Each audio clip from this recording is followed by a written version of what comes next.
The swarm brought ruin to our world. Our proud people became refugees. And yet, they could not shatter our unity.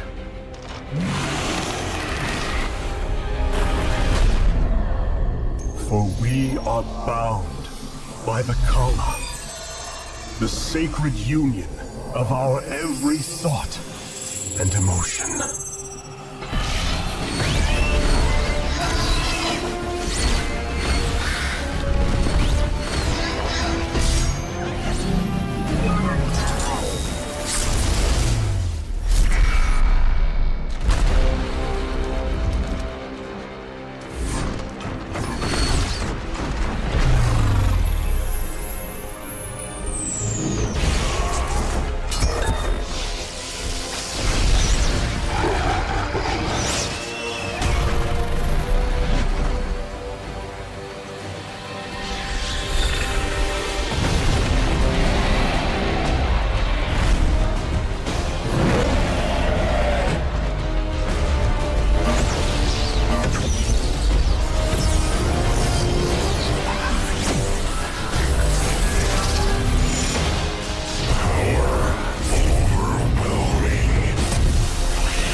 Today, we retake our homeworld, and with it, our legacy.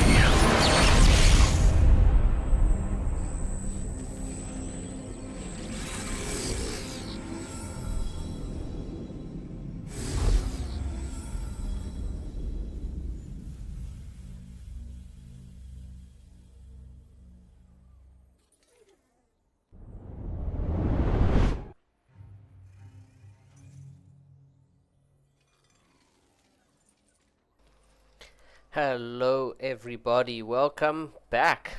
This is Cup number 83. Once again, it's an absolute pleasure to bring some high-level StarCraft to you this Saturday afternoon, morning, evening, wherever you are.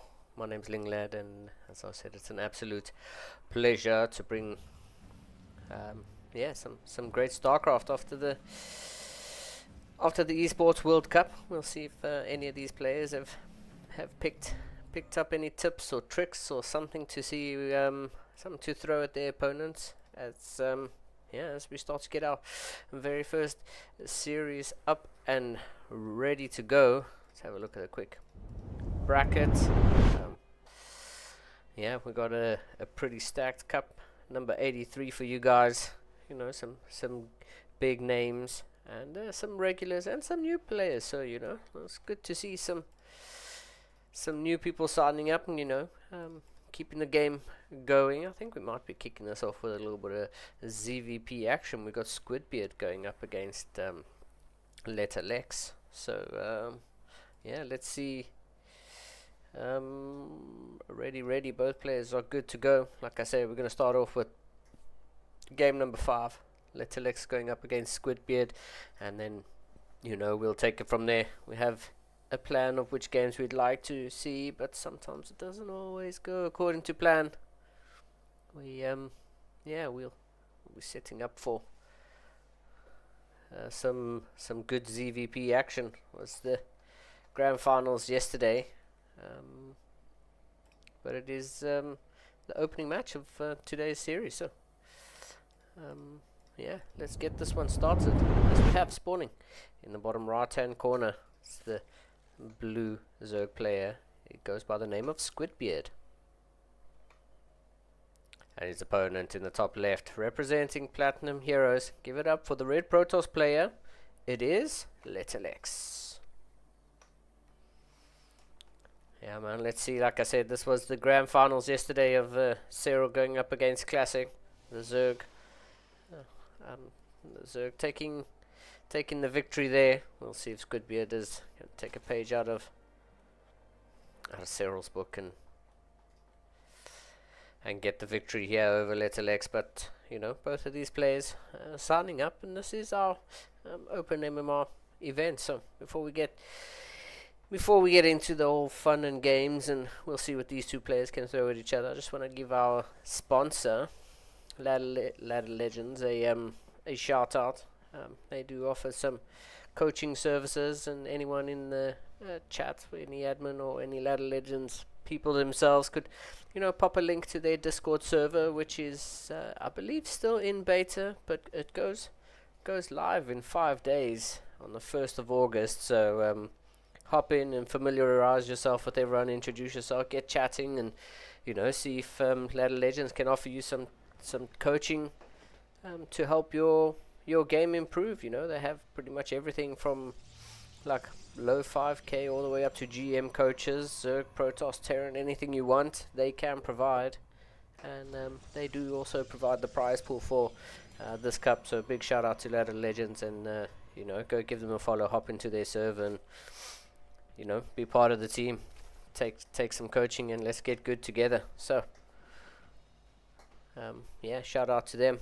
We yeah, it's been great to have them on board, and you know, we look forward to working with them in the future. It's been an absolute pleasure, as unsurprising to pretty much all of us. We do open with a Stargate here out of Letterlex, so it's gonna be you know, we'll see how this goes, as both players just kind of set up, and no early game shenanigans out of anyone. We've got a Ling hopping over here, so I'm expecting another drone to yeah, head over sometime soon. Squidbeard's got quite a bit of minerals, and maybe missing a third base timing there, but you know, there is now an adept hovering around on the side of Letterlex, and he's you know, gonna look to get that 2-shot off, and you get rid of any sort of third base if one does go up. But yeah, Letterlex checking. Okay, no low ground third, no horizontal third. Is this just going to be a straight 2-base play? And it does kind of look like a Squidbeard throwing down some extra gases on the natural as the double adept do show up. Oh, they're going to get rid of a few lings. They do cancel their shade in, as the queen on the low ground is going to start to put in some work. Some drones getting pulled. Four getting taken down so far. 5.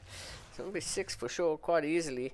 The shade onto the high ground. Is the shade going to finish? Yeah, Letterlex is going to let that shade finish, but the queen going to get the inject on as another drone goes down. Oh, the queen's not targeting the low HP adept. It's targeting the higher HP adept, and that's really unfortunate. 12 drones going to go down now, and this is not a good start here for Squidbeard.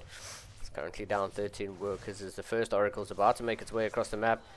Both of those adepts get taken out eventually, but 14 drones for 2 adepts. I mean, this is a dream start here for the Protoss player. Letterlex comes in with his Oracle. There's Roach Warren building in the back here, and this Oracle's just able to just stand here and fight. 21 drones going down. Squidbeard not in a good position, and this Oracle's going to be able to get out of here. Wow. Like I said, this is a dream start for a Protoss player. 22 drones going down. 22 drones and 3 lings for the cost of 2 adepts. Wow. I mean, this is what Zerg nightmares are made of. Is another Oracle. Is this Oracle going to dive in? Yeah, I mean, this Oracle can dive in and just pretty much right click down these drones. Some more drones are going to go down here.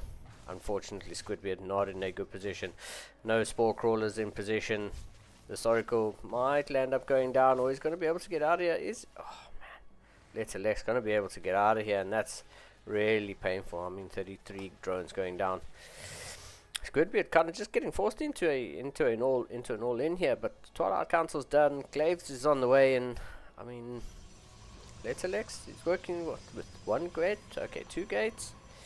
With 2 gates done and 4 more on the way. Is Glaive Depths is going to be the follow up here, and unless Squidbeard starts the Roach Printer for a while, and I mean, mean, he doesn't even have full base saturation on just minerals. He's running with 8 on minerals and 5 on gas. Double Oracle going to come in here, and this is just painful to watch. Squidbeard definitely not wanting to just give up so quickly in game number 1, but unfortunately, I mean, this is just not a good position. Now the one-shot potential of these Oracles shows up, and they're just going to zap through some more. Oh, one of the Oracles starts to lose a bit of shields as the Oracle comes back in and finishes off that drone. That's a real feel-bad moment as there we go. Adept Printer starts as we've got a whole bunch of Adept shading across the map. 10. You know, the roach count is at 4. Squidbeard trying to catch up, but I mean, still working on only 10 workers. Doesn't have any minerals. He's like, I need to pull off a gas, but I mean, this is not going to go well. Unfortunately, game number 1 is kind of just being dragged out here, but here we go. The Adepts are going to shade up in towards the main base. They split off, and yeah, they're just going to finish off whatever's here. I think Glaze is finished, and these Adepts just absolutely mincing through everything. 10 workers now on the side of Squidbeard. GG gets called, and what a game number 1. I mean, you gotta kind of feel bad here for Squidbeard. He took so much damage in that early game. Took so much damage in that early game, and yeah, just wasn't able to recover from that. Just not prepared for the double Adepts to come in. Lings with no speed, and yeah, you just gotta feel bad. You can't be losing 20 Adepts, so 20 drones, so 20 drones so early, so feels kind of bad there for Squidbeard, but I mean, that's just kind of how it goes sometimes. He's a great sport. A GGWP in the chat after the game. Excuse me, just getting some water. A little GGWP after the game, taking that loss on the chin, saying, you know, it happens sometimes, and that's kind of just how it goes. We've got game number 2. It's going to be on Tokamak, so just waiting for both players to ready up, and we'll get this one started. But yeah, Squidbeard, just like I said, taking that one on the chin, saying, I lost 20 drones so early in the game. That's pretty much game over in most cases. I mean, the likes of Cyril could probably dig himself out of a hole that deep, but Cyril wouldn't have even let the grass get touched. So, you know, Squidbeard in a good spirit going into game number 2, and yeah, let's see how he does this time, as we have in the bottom left hand corner. 4 platinum heroes once again. Give it up for the blue Protoss player. It is Letterlex. And in the top right hand corner, just having a really bad early game and looking to put that one behind him. Give it up for the green Zerg player. It is Squidbeard.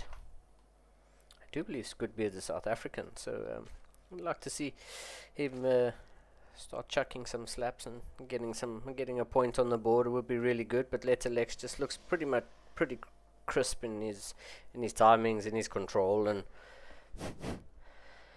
and yeah, we'll see if game number 2 can go just as well as game number 1. Letterlex will be feeling pretty confident, and you know, sort of saying, well, you know, that game went really well. I feel like I'm in a good position. He does have the first point on the board, and you know, that's definitely some breathing room, and he'll be feeling good about how well that went. And to be honest, probably going to do much of the same. I don't think Squidbeard had a very good start to that game. I saw the drones all like miss rally, and you know, all start mining again, which it just seemed to be a bad start, and I'm really hoping he gets to put that one behind him, because yeah, Letterlex looks like he came to play, and it would be good to see. Good to see a Zerg player put up a bit of a fight here in the CSO Cup. We have quite a few Zerg players, which is great to see in a cup for a change. But yeah, it's not going to be easy. Protoss is pretty strong, and you know, the Zerg players just have to get good. So let's see. Game number 2 kicking off on Tokamak. We've got a low ground wall here for Little X, which is pretty much unsurprising to anybody who is familiar with like a ZVP matchup and kind of how these get played out. And the low ground wall here is, if you're really not expecting anything super cheesy, low ground wall is pretty much what you're going to go for. You keep it nice and safe. You allow yourself the ability to expand. That probe getting chased away. We'll see if Squidbeard's going to go up to 3 bases this time, or if he's still going to stick around on 2 like he did last map. This adept is first adept making its way across the map, as the second one's still in production, and will pretty much come join its colleague sometime soon. The shade does finish up towards where the 3rd base location should be. Little X checking, there's nothing there. Second adept making its way across the map, and yeah, he's going to check and see, okay, you still have no 3rd base, and this is where Squidbeard lost all of his lings in the first game. Is lings without speed or for creep, or just not something you want to be fighting adepts with. As yeah, here we go, the adepts are going to shade up into the main base. We'll see an Evo chamber coming up at the front as the Roach Warren is about to finish up. Adepts do finish up into the main base, and now they're going to start to work through these drones, and Squidbeard really needs to get a handle on this. You can't be losing as many drones as he did the first time. Oh, someone's got a bit of lag. Oh no. Oh no, that's not good. Little X seems to be timing out, and one of the most critical moments is adepts are microing in the back of the main base here of Squidbeard, and Little X seems to just have DC'd completely. Oh, okay. Let's see. I'm just gonna swap this around, and we'll see if we can get Little X back in the game. Oh, okay. Let's see. Not too sure. Okay, the game has resumed. We are, I guess both players are happy to continue from there. The adepts do get cleaned up, but that is at the cost of 5 drones, so still not completely free. There is the Spore Crawler building at the front here, and I mean, I like the addition of the Spore Crawler just to keep Squidbeard a little bit safe, but the Spore Crawlers aren't going to do anything for the Oracle that's heading across here. And I mean, as I said, in a ZVP matchup, Oracles are definitely going to be the good Spore Crawler build there, but this is going to be a complete wipe of the oh no, it's going to be a complete wipe of the natural mineral on the adept. Is going to take a bit of health damage and get shooed away by 2 queens, but yeah, Squidbeard once again going for that 2 base play. Roach Warren is done. I'm expecting some. I mean, he has lost 6 drones. How many in total? 11 drones in total. So Squidbeard once again not in a good position. Oh, it seems to be misrallying drones again. Oh, just it's not at the end of the game. It's not the end of the world. A couple of these drones just being Lakmus rallied around, but I mean, it's not too bad. We've got double Oracle on the south side here, single pylon with a gateway being proxied out here just outside of what could have been the 3rd base for Squidbeard. This is going to be for fast reinforcements, as Little X is almost double the workers. You just have to feel a little bit bad here for Squidbeard. He just seems to be just not on top of the build order. Another 6 drones going down, so I mean, Little X now more than double the worker count here. Yeah, Squidbeard going to be in a bit of trouble. Another Spine Crawler building at the front, which I mean, I have to say, it's such a great thing for what these stalkers are now heading in here. You know, 8 stalkers. Is it 8? Yeah, 8 stalkers coming in here. They're going to start to work on the Spine Crawler that's building. No cancel, so he's not going to get any minerals back for that. Stalker micro is pretty good. One of them does try to get out of there. Doesn't manage to get out of there completely. 3 queens, 3 roaches. These 3 roaches are quite bruised. All 3 of them get taken out now. Spine Crawler gets dealt with. We've got 3 queens and 1 roach here to try to make the stand, but unfortunately blink micro on these stalkers is going to be very good, and yeah, GG gets called, unfortunately for Squidbeard. Today's not the day. It's not going to happen, and yeah, Platinum Heroes Little X just showing what an early game is supposed to look like. And I mean, just looking at the average unspent time supply cap workers created, I mean, Squidbeard didn't play a bad game. He's just taking a little bit too much damage in the early game from those adepts, from the oracles, and just not ready for that oracle play coming out of the Protoss. So not a complete disaster there from Squidbeard, but definitely back to the drawing board. I mean, that's a very good opener here from Letalex, and they're well played in the chat, and great to see a little bit of sportsmanship coming out of the loser and the victor here.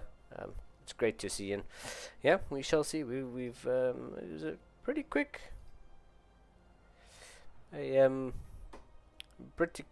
first series. We'll see if we can get the second series that we had planned, or if we're going to have to hop into something else. I'm just going to send a few messages and inquire, because that one, as I said, was a bit quick. Yeah, but that was good. What can I say? Okay, I'm gonna throw us into a quick break while we try to get this next game sorted up, and it looks like I'm gonna get a bit of company. We got, I've got a good companion that's about to join me. So let me get a quick little break on, and I will return with someone who is more knowledgeable than I. And yeah, we'll be back. Give me 2 secs.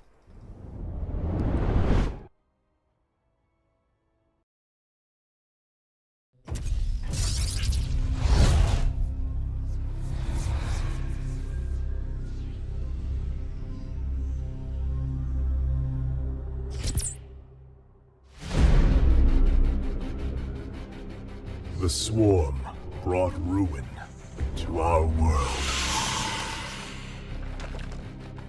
Our proud people became refugees. And yet, they could not shatter our unity.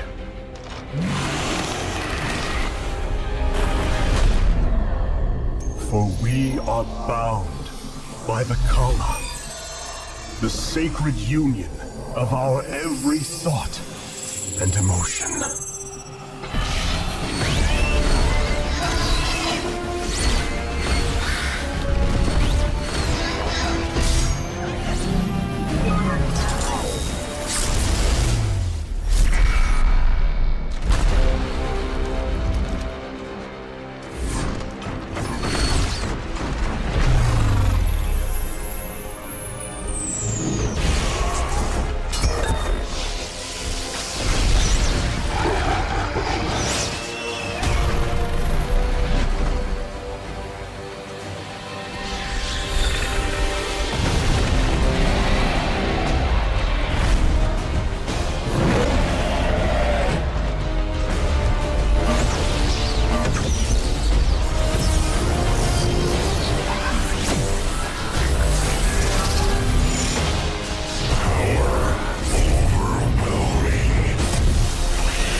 Today, we retake our homeworld, and with it, our legacy.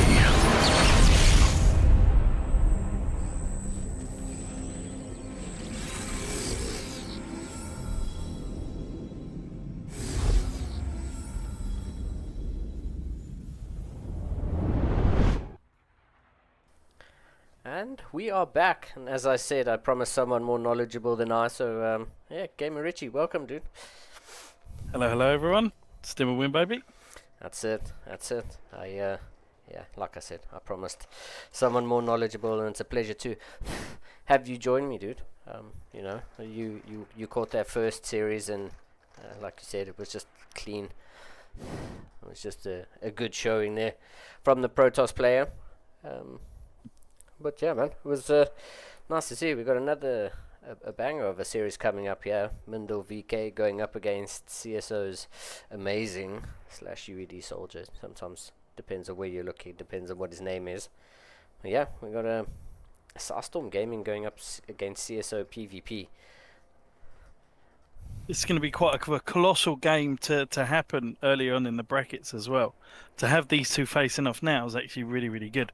Both close to that 5.8, 5.9k. I believe UED Soldier is slightly higher than that as well. So it's kind of pitted up against Mindel VK at the moment, but anything can happen in a PvP. Yeah. I mean, I don't know if you know, but anyone who's familiar with the CSO stream knows that this is my favorite matchup to watch.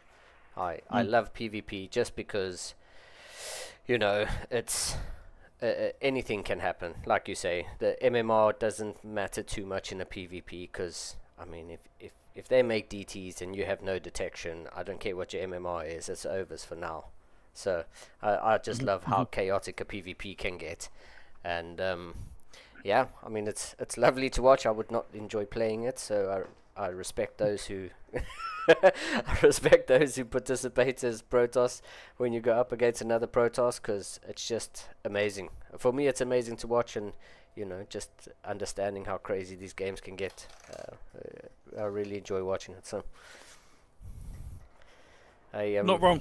Yeah, Not wrong. PvP is a very aggressive matchup. I mean, some Protoss players like to play away from the standard, which is great. You can see some really cool games like Max Pex likes to do a lot of one-gate expands. Yeah. But majority is normally sort of proxy robo, proxy Stargate, how they approach that. So, yeah, it's very small things that make a massive difference in PvP at this level. Yeah, for sure. I mean, I compare PvP to ZVZ in that sense, where it's the edge you get over your opponent is quite big in this matchup compared to in TVT. TVT, it's minute little edges in terms of mirror matches. They're minute edges that build up to something over time, whereas in PvP and ZVZ, I mean, it can snowball. It's just an avalanche waiting to happen. It's 100%. Lose a Stalker in the early game, it kind of really sort of makes you feel a little bit kind of rough in PvP because you're one less Stalker down. Imagine if you're trying to be even more defensive. Now there's one extra Stalker to take on yours. So it's a very interesting way. I do really like Stalker Sentry openings. I think they're still sort of really, really good. And with obviously the Sentry being slightly buffed within the most recent patches, sort of good versus shields, it's kind of easier to open up a lot of Sentries now for defensively. Yeah. So. Yeah, for sure, and as well as with the energy recharge ability on the sentries, it also helps them use their ability. I guess that's I've heard some complaints about that, but only in terms of like Protoss being able to have unlimited vision with just hallucinations going out all over. So yeah, that's a good. Yeah, we're about to get this one underway. Yeah, both players are ready. I hope you're ready, dude. Because this is going to be a barn burner, as they like to say. It's going to be an interesting match because this is such a big map as well. So if they are going to be doing proxies, Proxy Stargate is going to be so good on this map because there's loads of sort of nooks and crannies where you can fit a lot of these proxies. If you're going for a robo push, it is going to be a little bit more difficult, but that's only because of the natural. Yeah. And do you want to introduce our first player? I'll start off with one of your players. So the bottom left-hand side of Tokamak, we have in the green trunks, representing CSO, it is UED Soldier. His opponent in the top right, playing for Starstorm Gaming. Actually, I got that team wrong earlier. Playing for Starstorm Gaming. It's a Red Protoss player. It's Mindel VK. Yeah, both players are very familiar with the CSO Cup.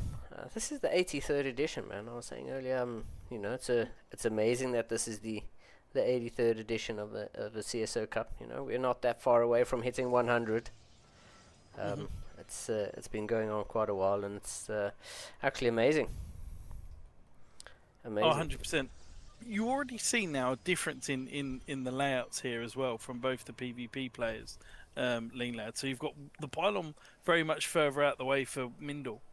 But you do have a pylon that is very, very close to or makes part of the wall for UED soldiers. So that's like a really small wall off here between these two gateways. Yeah. It's good to see the difference. And the main difference here is if there's a 1 hex opening rather than the 2, a lot of big units or large units won't be able to fit through them. So that's just a note. Yeah. So we're probably expecting a lot of sort of, again, stalkers are great. It's a blink stalker. A lot of gateway units in general here. So, because they can fit through that 1 hex. For sure. And on the side of UED going for that 2 hex, you were saying, might see some, or definitely anticipating some robo play. I mean, UED's gone for this pylon out. It's pretty much smack bang in the middle of the map. We'll see what he wants to do with this. I mean, he's not even trying to hide this, I guess. Middle has not seen the second pylon. He has not seen it. Look at him searching around right now. He is frantic at the moment. He wants to see where on earth. Look, he knows there's a proxy somewhere because of the lack of that second pylon. He needs to see this. Yeah. Because right now with the proxy robo, as you mentioned, I mean, Mindle VK could be in a lot of trouble. Yeah, and I mean, I guess putting it smack bang in the middle of the map is probably the last place you would look for a proxy. You know, he's searching all the corners, as you said. Mindle's like, what's going on? Where is this? He's searching all around, and the middle of the map's probably the last place you look. UED is sending his stalkers out trying to find this probe that's searching around. Oh, but here we go. This rally point is... Oh no, these stalkers aren't going to make it to the low ground. I thought the rally point to the stalkers was gonna discover that proxy robo, but it is not. Very interesting here. So we've now got the aggressive approach from UED, almost using as the earlier blink here from UED. Does see the warp prism now. He doesn't want to lose this warp prism. Yeah, Warp Prism takes a volley. Ooh, the control there from Mindle. I mean, right-clicking down on the Warp Prism, he does lose a single stalker, as you mentioned, 1 stalker, but 1 stalker falls on both sides. This Warp Prism is so low, the 2 volleys from those stalkers. I mean, this is not a position I'd want to be in with your just brand new Warp Prism and, you know, so low already. The Sentry, oh, okay. Sentry and an extra stalker show up here for Mindle, and that's going to be enough to drive this Warp Prism away. Could we make 2 adepts from that proxy pylon on the side? So trying to look to get some damage done in the main. But clever from UED Soldier does wall that off completely. So he's pretty much protected, and he's still going to go for this push. He is going to be 1 immortal ahead in general. Yeah. I mean, the immortal out of Mindle is about to pop. It just pops now, and it is going to be a Warp Prism up next. I guess the nice thing here for Mindle spotting that Warp Prism so early is he knew it wasn't a proxy Stargate, and he knew exactly what he was going up against. Great pickoff. And right now, that usage of blink, or that early blink is what I say is a Warp Prism gives you. I mean, UED Soldiers completely with this, but he's got an extra immortal here. He's got another Warp Prism coming out. It's going to be Warp Prism Micro versus Warp Prism Micro. He needs to try and get more damage done, because at this moment in time, Mindle is sitting on more workers. Mindle also has the ability to expand. UED Soldier is going to have to kill that pylon if he does want to expand himself. Yep. It's going to be a very, very difficult rest of the game for UED Soldier if he doesn't get at least some damage done.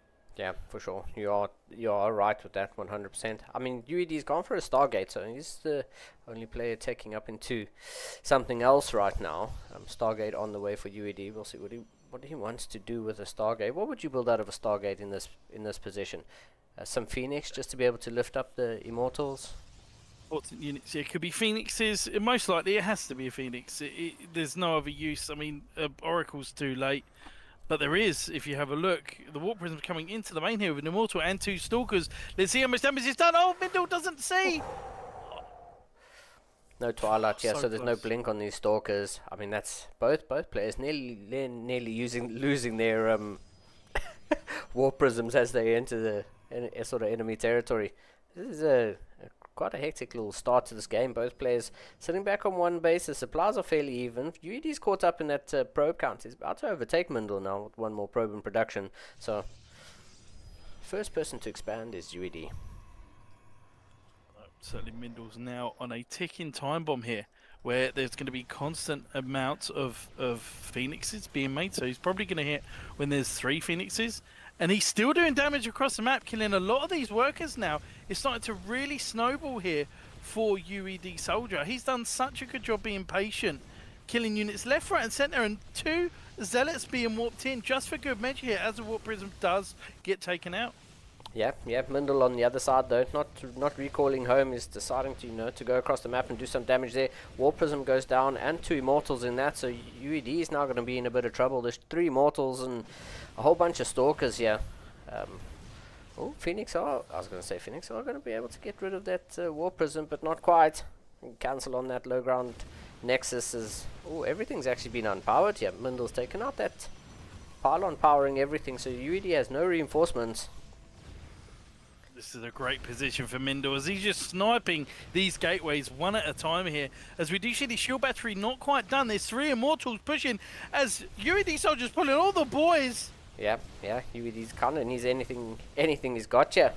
Okay, one Immortal goes down, but I mean, I don't know about this position here for UED. That force field actually working against Mindle there. Mindle dropping that force field and kind of going against it, but yeah, there goes all of UED's production facilities. The Phoenixes are going to pick up both Immortals. The Stalkers and Probes are fighting here on both sides. Oh, so close. The Stalkers aren't being touched on UED's side because he's picking up most of the important units here. Phoenix is going down left, right and centre now as they're getting really, really low, but there's 23 workers to 17. UED Soldier doesn't come off better out of the both, and more units being warped in here. 3 Adepts. Yeah, 3 more Adepts. I quite like the addition of the Adept here. Maybe just to shade to the other side and start doing some worker damage here. I mean, there is a Warp Prism, so Mindle does have the ability to micro these units. Void Ray pops out, and the Void Ray is actually a clutch unit here. Void Ray going to do so much damage against this Immortal. It's a little to nothing. Unfortunately, UED Soldier does fall. Mindle, a fantastic push there. I mean, that was pretty much chaos. It was almost base trading at the point. Losing those 2 Immortals in the main base against those probes of Mindle he did a lot of damage in terms of workers, but he just didn't have the army that Mindle VK had on the other side of the map. It was a fantastic reaction for Mindle because he was, in poker terms, all in, completely all in. He had all of his chips on the table. UED Soldier was kind of bluffing. He had the Phoenixes there. It just wasn't enough. There wasn't enough damage output. Yeah, for sure. There just wasn't enough. I mean, like you said, losing those 2 Immortals in that War Prism. I mean, if UED had that War Prism at home with the 2 Immortals, I think it would have been a comfortable hold. You saw how close it was at the end then. With an extra 2 Immortals, that would have been a comfortable hold, and I think UED would have been ahead. There we go. I think UED would have been ahead, but I mean, that's just how PvP goes. Sometimes you just, that's all it takes is to lose a couple key units and all of a sudden your opponent is ahead, and it's quite easy to snowball that once you are ahead. It was an interesting start to the game with a proxy robo smack bang in the middle of the map, but I don't know if I've ever seen a robo proxy there, but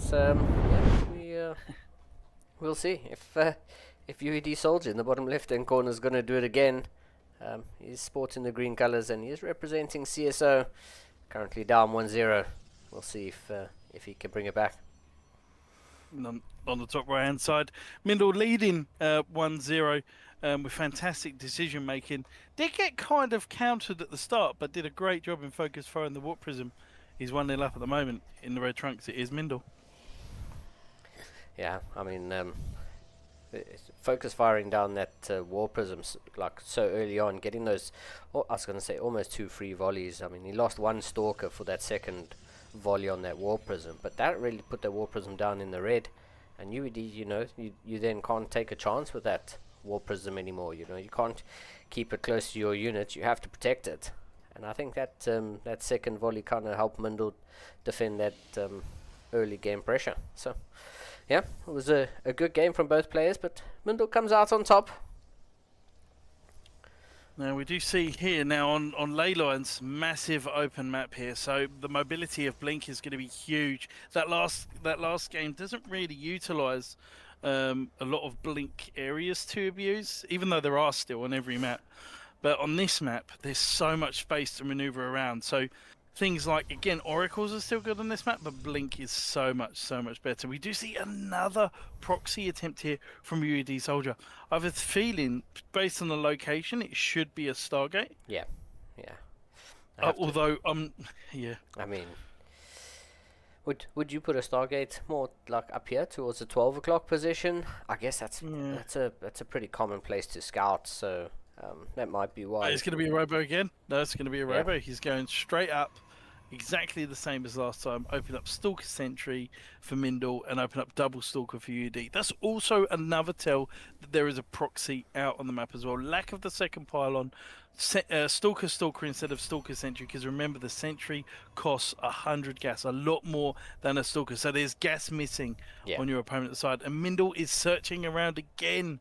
He really wants to see where this proxy is. So really good, I would say, ability to tell the future here from Mindel. Sees what is missing here. So, Mindel scouting around with his Phoenix. Yeah.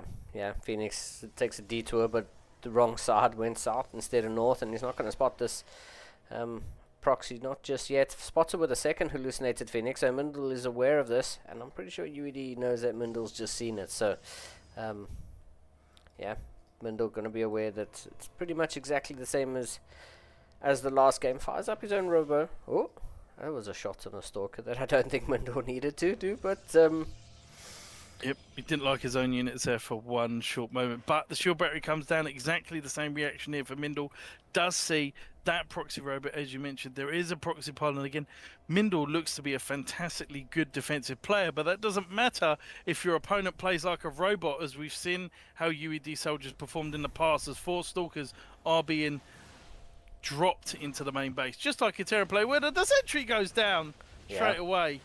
Oh, good control there by UED, picking up that like almost 1 HP Stalker. There's going to be a proxy gate on the other side, so once again, Mindel going to go for the, are these adepts? Yeah, going to go for the warped in adepts on this side.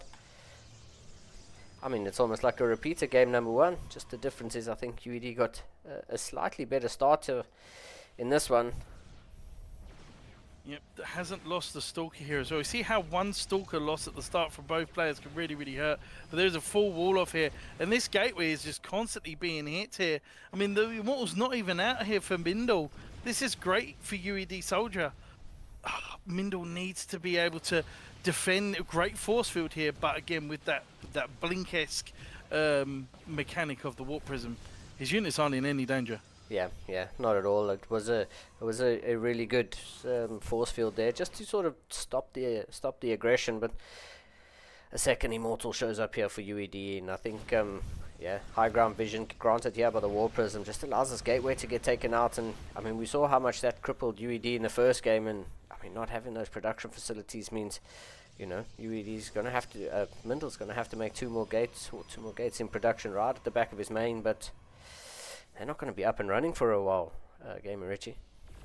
100%. As he sniped 2 gateways, got remake 2 gateways. This is exactly what should have happened in the first game. UED Soldier has this regimented in his mind, following up with a Stargate again as well. So this is probably his go-to build in PvP, and at the moment it's working absolute wonders here with 3 Immortals versus 1, and barely a second just coming out here for Mindel.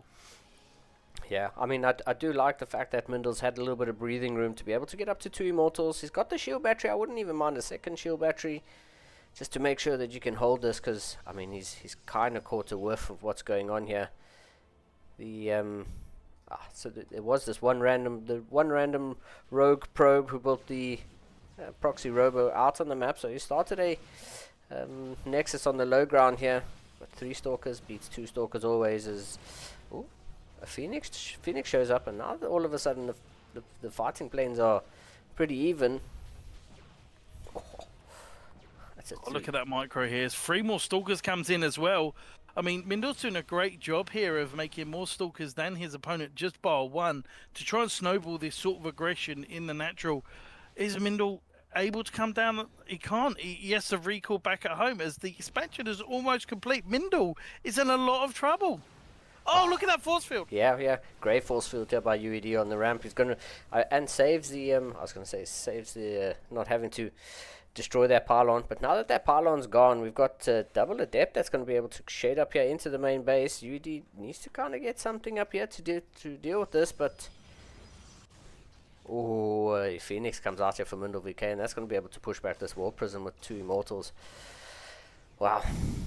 This game, it's turning on its head. We've got workers going down on both sides. Oh, okay. Wow. What a close series this is already. But for UED Soldier, he does have an expansion down and much more shield 3 shield batteries. He does need to find this proc. Does he know of this proxy gateway? He doesn't. So UED Soldier is going to be on the defensive. Extra sentries being warped in as well. This is a very good idea. As we see Mindle walking across the map and trying to sort of claw back here. I mean, he's done loads of damage, Lena, but he needs to do a lot of damage to this natural. But UED Soldier, he looks prepared. He's almost in that martial arts scenario where he's kind of going, come, and then UED Soldier's welcoming into his arena. And I don't think Mindle, I think, well, it looks like he's coming back home. I mean, UED, I just checked. UED has seen this this proxy. Phoenix is going to be able to take out the pro, but That's huge. Oh. The observer goes down on the side of UED. But yeah, UED in a pretty good position. I mean, what are the losses like? I mean, the losses are almost fairly even. 300 minerals difference and 75 gas difference. So, I mean, it's not too bad from both sides. But oh, What a catch. yeah, that's a great catch. Both players getting their War Prisms taken out and both of their proxies getting cleared. So, I guess we're back to a normal macro game now. I'd say that, but you're almost working with somebody with 2 bases saturated with the gases for good measure versus somebody who's only just about now saturated his natural. Yeah. 9 workers down, army value down. I mean, Mindle's got a mountain to climb. It's not quite Everest yet in terms of the mountain that he's got to climb, but he's very far behind as charge is almost complete for Mindle. Starts from UED Soldier, but there's 4 gateways coming up for UED. Yeah, UED. I mean, in terms of gateways, Mindle's he's throwing down 2 more now, so he's going to go up to 4. It's going to be 4 gates against 6 gates. I like the position from Mindle though, because he still has his robo. UED hasn't remade the robo that he proxied out on the map, and you know, if he's going to make another War Prism or more Immortals, that's what I was going to say. If there's going to be more Immortals or another War Prism being made, UED doesn't have that luxury until he remakes that robo. UED does see the glimpse of the High Templars as well with the hallucinated Phoenix. So we now see UED Soldier now going into Archons as well. +1 being what investment that he made a little bit earlier from his lead is now halfway done. So Mindle is on another time frame here, or a small little clock of where he needs to do damage. But there's just so much stuff in this natural for UED Soldier. Is he just going to slowly expand, play it safe? It kind of looks like that because he's looking really solid. Yeah. I mean, I don't think Mindle has a forge yet, and that hallucination. Yeah, Mindle doesn't have a forge yet, and I think the hallucinated Phoenix might have spotted that on his way in last time. I don't think. Well, I think UED might have seen that there is no forge, so he's probably feels like he's in a much better position. Forge now coming down for Mindle, but I mean it's not going to be up online anytime soon, and UED. I mean, he's up 11 army supply. He's up in workers. He's chilling. Yeah. Like you said, he's probably just going to expand, and it's exactly what he does. Expands, plays it safe. There's another proxy gate out on the map. And, UED. I think UED just wants to get this third base up and running, and will then move across the map. This is going to take a massive effort from Mindle VK to actually win this game. He is so far behind, He's just trying to see if there's a moment that he can catch his opponent out of position. I mean, the longer the game goes on, the closer that gap is, because even though they are quite far behind, if UED Soldier gives Mindle an opportunity to start gaining momentum, even just a little bit, especially at this level, he could be in a lot of trouble. I love the way that Mindle is keeping his High Templars there ready to try and feed back some of these Phoenixes that could be harassing as well. Yeah, for sure. I like how UED's popped in to just check the timing of this third base. I mean, if, like you said, if UED gives Mindle a little bit too much respect, a little bit too much time, the gap closes between them, and yeah, here we go. UED coming across the map. It does have that +1 advantage, but it's not going to be up for too long. +1. I think Mindle scouted that UED Soldier was coming across the map, and it's kind of forced him to make a hell of a lot of units. I think it was just like almost like a double bluff here from UED. UED knows there isn't a third base, so he's like, "Well, coming in, buddy. Well, what's going on?" Yeah. Comes back home, makes a couple of shield batteries. I think he's kind of gave him a sort of a little bluff here of, I'm going to be aggressive, but now I've got a third. Oh, he could be caught very much out of position here. Yeah, I like this shield battery here. The shield battery, I think, might come in clutch with this defense. Yeah, Mindle's... Oh, he even hallucinates another Archon at the front there. Archons are doing well at the front here. Both the Immortals being picked up here. It's Mindle VK, his front line, his power of his army has just completely... I mean, it's gone down the pan here as UED can simply just move through this army. An absolute wipeout here for UED Soldier. Yeah. 1-1. I mean, it was such a great start. I think it was such a great game. I think start to finish there from UED, right from the beginning, dropping those stalkers into the main base, getting a little bit damage, turning back. It was a really good game, start to finish. And I mean, at least we get to go to game number 3. We knew these two were going to be close. We knew this was going to be a really close match between them, and yeah, I'm glad to see it's going the distance, because wow.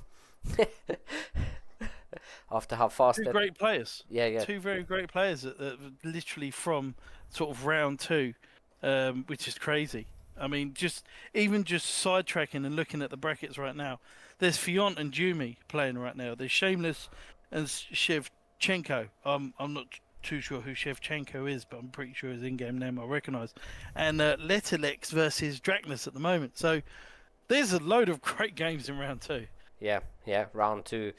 CSO Cup is definitely bringing it. Unfortunately, we can't cast them all, but there's definitely some great players here, and I'm looking forward to seeing who makes it to the semi-finals. Both of these players in this series that we're casting is on Tournament Life, as it's one apiece. Yeah, who do you think's going to take it? Just based off of game 1 and 2. Oh, I don't know.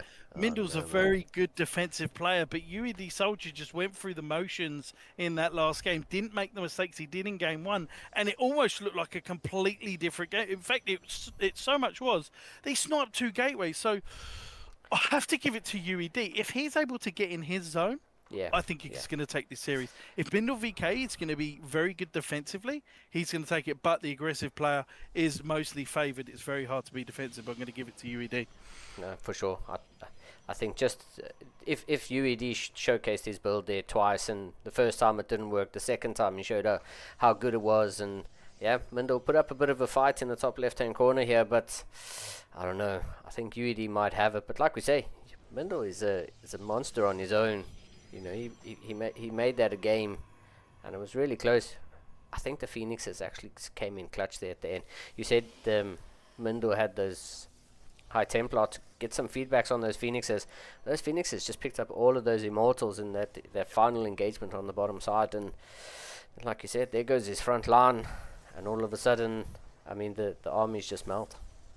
So doesn't look fair. It just doesn't look fair. But with UED Soldier spawning on the bottom right, obviously he's now going again. Is this another proxy here with another pylon coming out? I mean, this guy is an absolute menace. Yeah, Mindle's checking all around. He's going, oh God, not again. Yep. It's exactly. Very, very tricky. I'm pretty sure that's exactly what he said. Like, oh, really, dude? Is he going to change this up? Nah. Is it going to be a robo again? I think so. Because there's a lot of gas here. Yeah, all right. Well, he's a guy with a very. He's consistent. That's important. Yeah, I mean, you know, they say you don't do the same build twice. For UED's like, hold my beer. It's crazy. But the difference is, it's opened up 2 adepts here. This may make Mindle think that this is a proxy Stargate. He might actually, because this is a difference in the openings now, and Mindle's going to be like, well, hold on a minute, there's 2 adepts now instead of 2 early stalkers.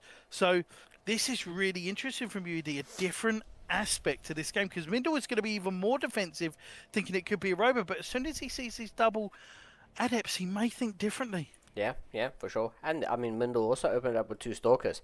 You can go for that stalker sentry that he did in game 1 and 2. Oh, but this stalker's gonna catch this robo. Oh, yeah, there we go. Great scout. Does he scout the robo? Yeah, he saw the robo. I thought he might have just seen the pylon. Yeah, great scout. And yeah, I mean, let's see what UED can do with this, because there's gonna be a war prism. Robo on the way from Mindle, but a war prism just popped out here for UED. Is there anything at home to defend this double adept drop that's about to pop in here? Oh, UED just he forgot to press the immortal button. So that immortal is actually going to be quite late out. But where are the stalkers? So there's 2 stalkers versus 4. Mindle. Oh, he's going to catch them both. Oh, both players on the move. Come on. They're looking at each other. Yeah, both players on a huge move command. Oh, loses 1 stalker. Great force field, but loses one of the stalkers. Is Mindle going to try to work his way through this pylon that's pretty much powering everything? Oh! Well, I mean, that is very, very close here for UED, but I mean, Mindle's going to lose all 3 of these stalkers here. Yeah. Oh, no. Yeah, he's going to run home. He blocked himself off. Yeah. Wow. Running home's a good idea here, but UED got a couple of workers. How many workers? UED got 3 probes in that engagement, so you know, the double adept not completely useless. The double adept getting at least a bit of damage done. Oh, and there's that immortal drop coming into the main base here. And he's going even earlier into this Phoenix as well. He's really changing this up, UED. Like, he's going from 2 immortals to 1. In fact, he had 3 immortals in that last game. Yeah. Now he's going into Phoenixes early. Is he just going to go for like a really early Twilight Council here? Or is he just going to add more gateways? I'm unsure of what the next... Oh, there's 2 adepts being warped in the natural. Does UED soldiers see this? This is going to be huge. Well, he sees it now. But, I mean, he's got 3 stalkers and a sentry here to defend the double adept, which is... I like how he pulled the stalkers and sentries away just to ensure that the adepts get... finish their shade. He loses 4 workers. I mean, that's really, really rough. But he does have that expansion very close to being finished. 2 immortals, a sentry, and 2 stalkers coming across the map here. There's 2 more stalkers in the natural being warped in, literally right in UED's face. There's not a lot of units here. There's 3 stalkers, a sentry, and 2 immortal. Oh, there's 1 immortal. Oh, I just want to lose the immortal. Yeah, War Prism Oh, look Micro. at this micro.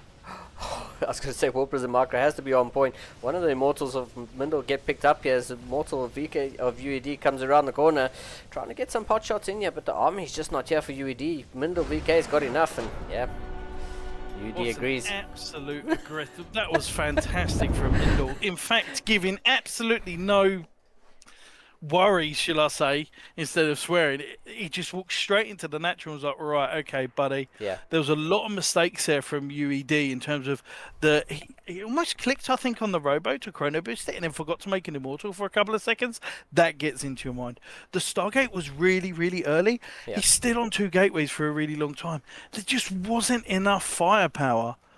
So Mindle just walked across the map, and that proxy pylon behind the natural, slow warp-ins was the be-all and end-all of UED Soldier. Yeah, for sure. Having those warp-ins there in your opponent's face, I think it probably made the difference there. Actually, we might just stick with Mindle, because the second semi-final hasn't populated yet, so we might just hop into Mindle versus Yumi.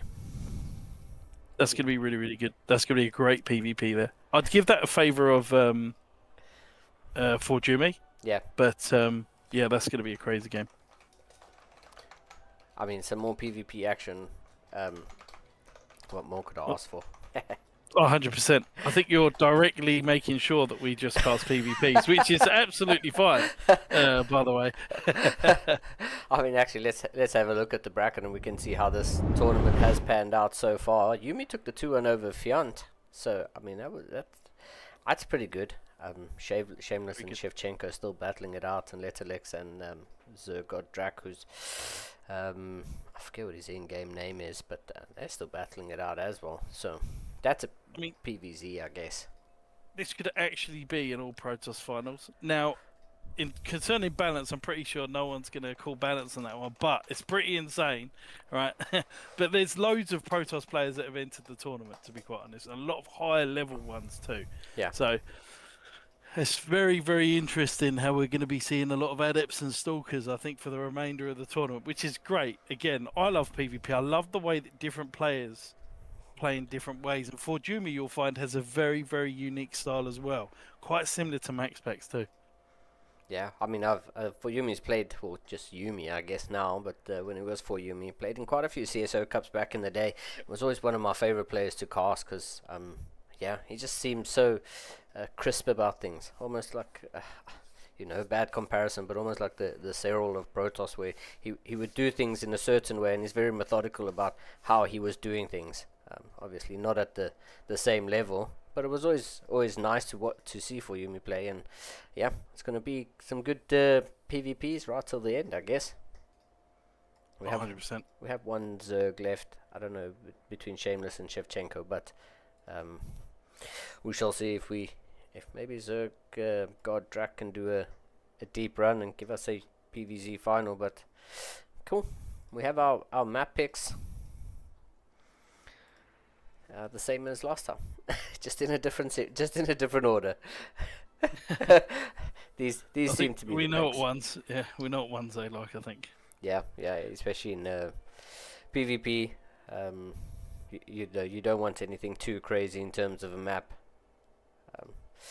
But PvP, I guess, doesn't really matter. You can build anything anywhere, and your opponent.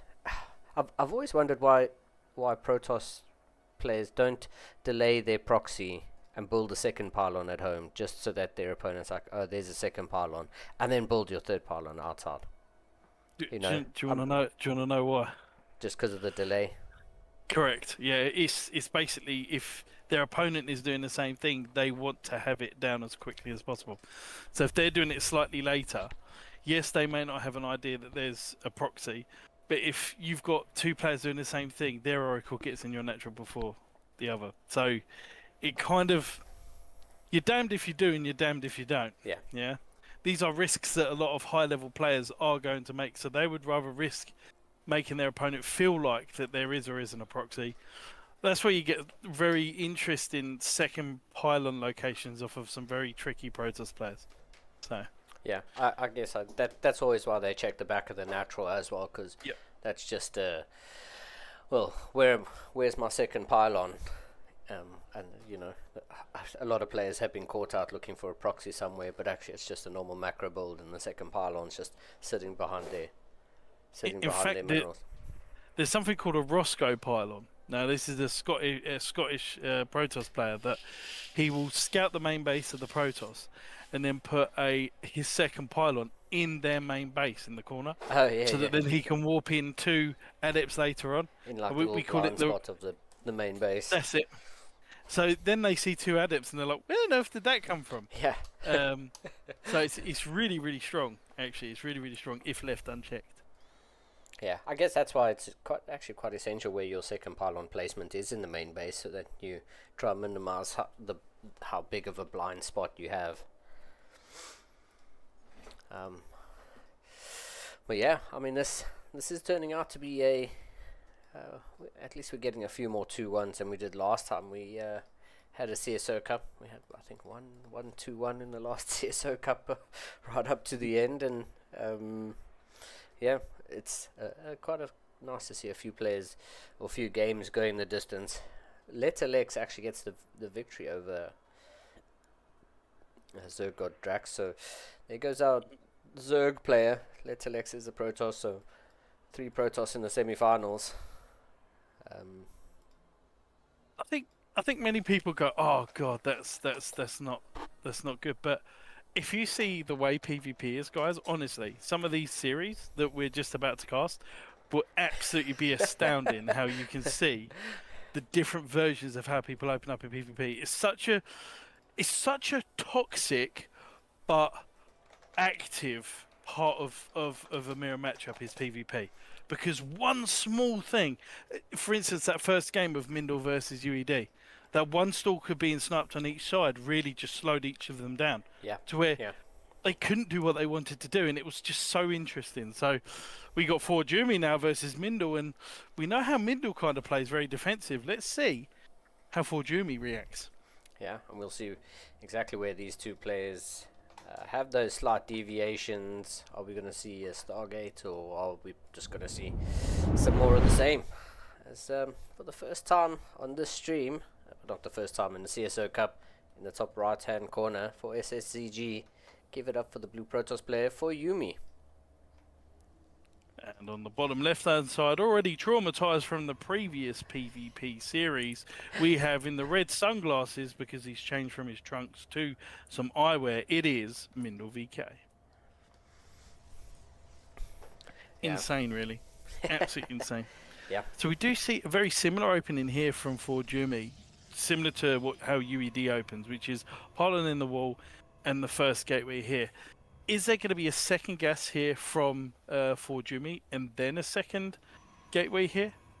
I would assume so. So this next one, gas, and then we go for the second gateway soon, or is that just going to scout and there's going to be no second? Oh, this could be a 1 gate expand here. Nope, no, it isn't. Oh, I was getting very hopeful there. The sun was going to risk it for a biscuit. I mean, the 1 gate expand is probably a little bit greedy.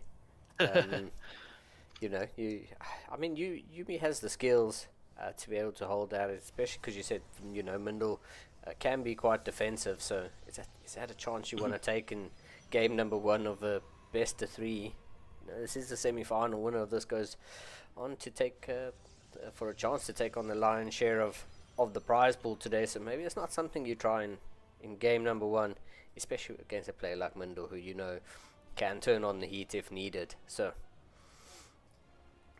Great scout here from both players here, looking for the second pylon. Looks like we're going to have the second pylon in a reasonable place in this one. I see a really interesting wall off here for Forjumi, as he's got like a hex below the pylon here, which is really, really interesting. So I'm assuming that that's really good for a battery in the low ground, so he doesn't have to put the third pylon at the bottom. He's got a probe fight here. Yeah.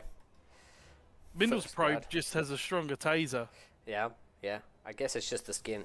You know, it's the OG skin compared to the new one. So these guys are fighting across the map with probes here. Oh! Yeah. Oh! I was gonna say Yumi about to level the field, but not to be. Mindle says not today. Lovely. Seen here, and a Stargate opener from Forjumi here. Mindle, is he going to be looking to go for an expansion here? Or be aggressive? There is a probe here that's looking to look. Yeah, it's going to be a proxy. There's 2 proxies here. Forjumi's going to proxy the 4th pylon here. So it's going to be oracles into maybe DTs. Is that kind? Because this is like a really, this is out of the way in the bushes. Yeah. Kind of. This is all proxy. the way. Yeah, this is like right in the crevices. Oh, force field here out of Mindle, trying to catch these adepts. One of the adepts is not going to be able to get out, I think. Yeah. Oh, never mind. I take that back. Both of the adepts managed to shade out as the adept survives with 4 health. Mindle now knows the position of these adepts and says, okay, well, if your adepts are on the other side of the map, what do you have at home to defend? And the answer is, not much. We have an Oracle and 2 Stalkers going up against 3 Stalkers in the Sentry. So, oh, that's going to have to be cancelled. Oh, yeah, I was going to say that's going to have to be cancelled. Great surround here. But there's going to be a lot of damage done here. What great force field. As Mindle is actually doing a little bit of damage here. Another great force field. And now there's a Sentry and 2 Stalkers. yeah, Mindle. And this is just the yo-yo of PvP. This is just how chaotic it can get. We've got an Oracle heading up into the main base here, but there is a shield battery in the mineral line, so this Oracle, yeah, I was going to say, isn't going to get too much done. Oh, wow. The probe How pull. frustrating. Yeah. the probe pull on that stasis trap was absolutely on point. Not giving the stasis trap a chance to get up, as well, they both trade stalkers here in Yumi's natural. I think neither players had an opportunity to take advantage of the proxy pylons out on the map. I guess Mindle's using it as war pins, but I mean, Yumi actually he hasn't had a chance to build any structure out of there. Oh, I mean, this is going to be huge, because this is going to be it should be DTs here. yeah. This probe triggering that stasis trap is actually pretty huge, because the stalkers are about to walk through that. But it is not the case. Oh, Yumi. These adepts should be able to take this down, I think. Or they're actually going to weaken it. No, they won't be able to take it down. They're going to weaken it quite a bit as the stalkers and sentries turn up here. Adepts are going to try shade out, but one of them's not going to make it. There is no robo here. This is a great... Oh, the robo's just come down now.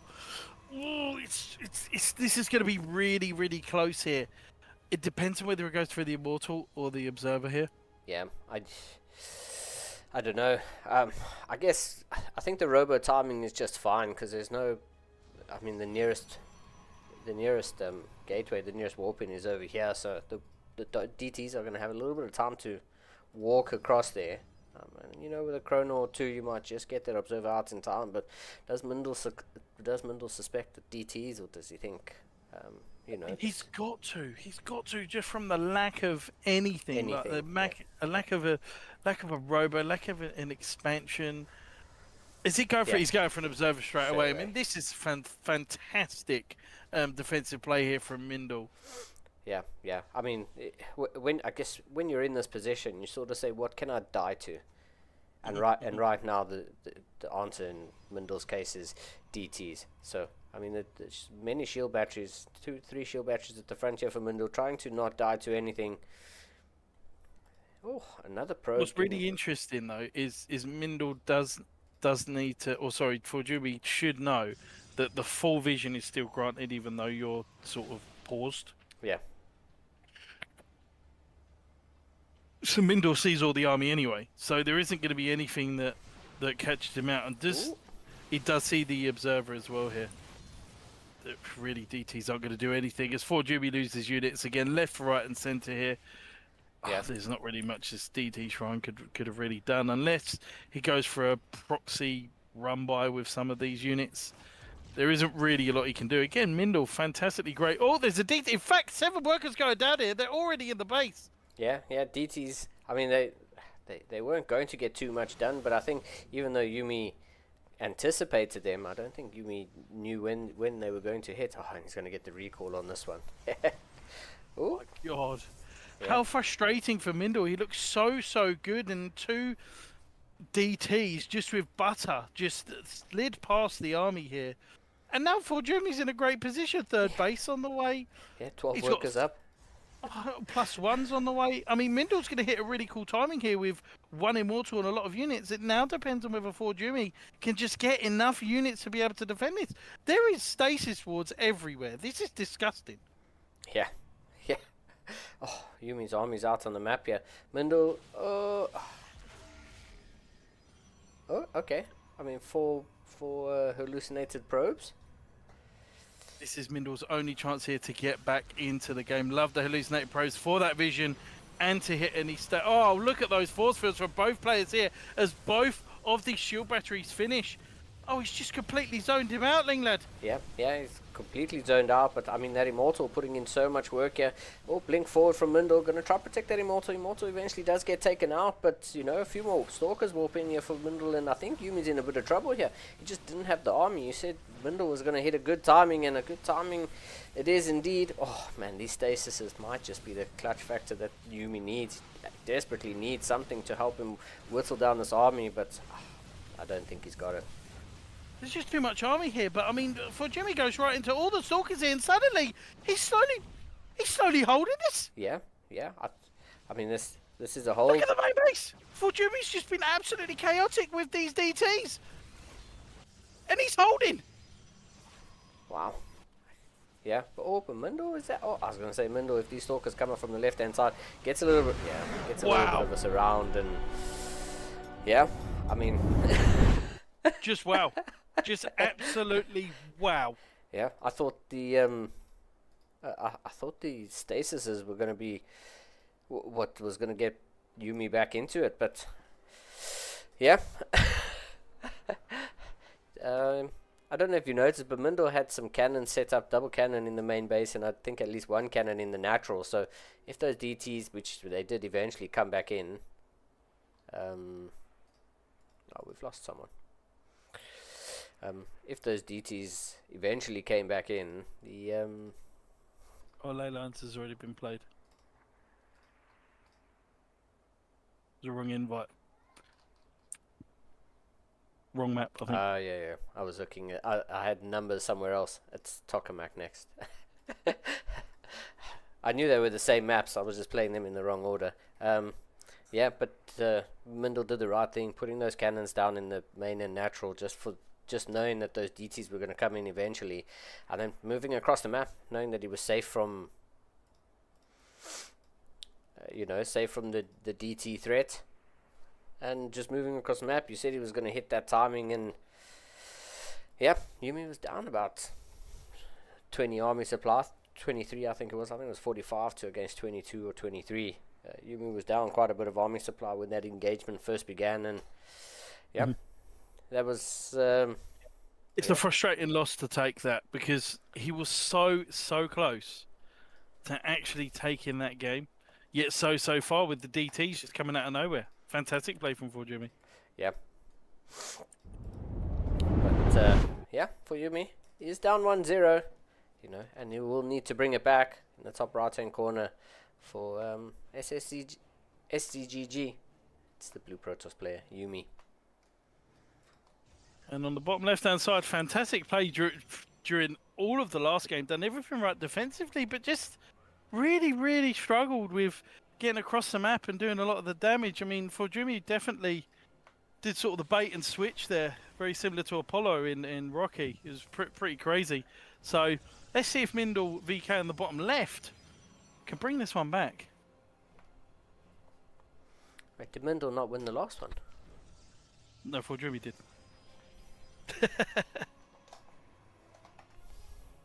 Because Forjumi did a lot of the damage, didn't he, with the DTs in the background? And then Forjumi was able to hold with all the blink stalkers in the main. Yeah, you are correct. That's why I said, wow, it's just a fantastic... Yep. Yeah, it's just a fantastic game. Yeah, PvP at its finest. Once again, Oh, it's brilliant. the pylon and the wall here, Yumi and UED opening up very similarly. It looks very good here. Maybe you sort of bait them into the pylon. You can also create a shield battery at the bottom of the towards the Natra if you wanted to. So it's kind of you're kind of baiting people in. Yeah, saying come take out the pylon that's powering all my structures, and then you drop a force field and wipe out half their army while they're trapped on the ramp. Yeah. 100%. Second pylon Sid from both players here, so both players are not getting traumatized, sort of the World War II meme with the guy with the helmet and the open eyes. Certainly it's very worrying when you scout in PvP and you see the lack of the second pylon. The heart rate definitely goes up. Yeah. I mean, here's a nice deviation, Stalker, going up against Adept. So, we'll see if Yumi can get some damage done with these Adepts as they go across the map, or do you think they're just going to hang back and be defensive? Forjumi's definitely, he loves the scrap, should we say. He loves to scrap in the middle of the map and on the other side, so these Adepts should definitely be going across the map here trying to get the damage done. Yeah. Great scout here for Forjumi. Does see that there's two Stalker as the opening. Really early Twilight Council here. I say really early. He's just really going for... I mean, he could be going for a proxy. He is. Look at this. Is he just going to be going for DTs off the bat here? Or is he just going to go straight into Blink? Okay, so it looks to be maybe like a free gate Blink. if there's a proxy gateway here. Oh, it doesn't want to let him see. Oh. Huge Oh, no. here for Fujumi. Really clever, cancels his own pylon, and now he's going to do so much easy and free damage here. Mindle's got to have his hands in his head of how could I make this error. Yeah, cancelling their pylon hurts, and right now 5 is going to be 6. No, 5 probes go down. Oh, I mean, Mindle now not in a good spot, down 8 workers. Yeah, 26 to 18 workers. I mean, in favour of for Jimmy, he literally takes this game and he goes further into the tournament. He's going to have a lot of units here, but these are Blink Stalkers. If Mindle is able to get the damage done here with enough Stalkers, he could actually just win this game. But the Stalkers are at home. Yeah, Stalkers are at home, and why do you think Mindle's... I guess Mindle just doesn't want to die. He is a bit more defensive than Yumi. But also he doesn't know whether this is a Stargate as well, because he opened up Double Adept. Double Adept, and look at Mindle's vision. He doesn't know whether it's going to be a Stargate or not. So he can't move out until he's safe. Yeah, until he kind of knows what he's going up against, and that's just buying Yumi the time to get this Immortal online. It's about 60-70% of the way done, and there's another hallucinated Immortal at the front here. Yumi is sort of... He's just on another level. Yeah, he's certainly on another level here. He's played fantastic. Look how strong I am. I opened up with a quick robo. And now the real Immortals just popped out, and Mindle's going to look at this and say, what? You have 2 Immortals? Ooh, some good force fields. Oh, could have used a 3rd one in there and shaved off quite a few Stalkers, but it is what it is. Mindle going to try just, soft contain Yumi here, but Yumi, let's not forget, Yumi is on that second base. He has already started mining there. It's up 10 workers at the moment, and Mindle kind of needs to get some damage done to get himself back into this game. Does have the mobility of the Blink Stalkers. It's going to be so hard. Great force fields here. Just really isolating these Stalkers, not allowing them to get the area of the arc.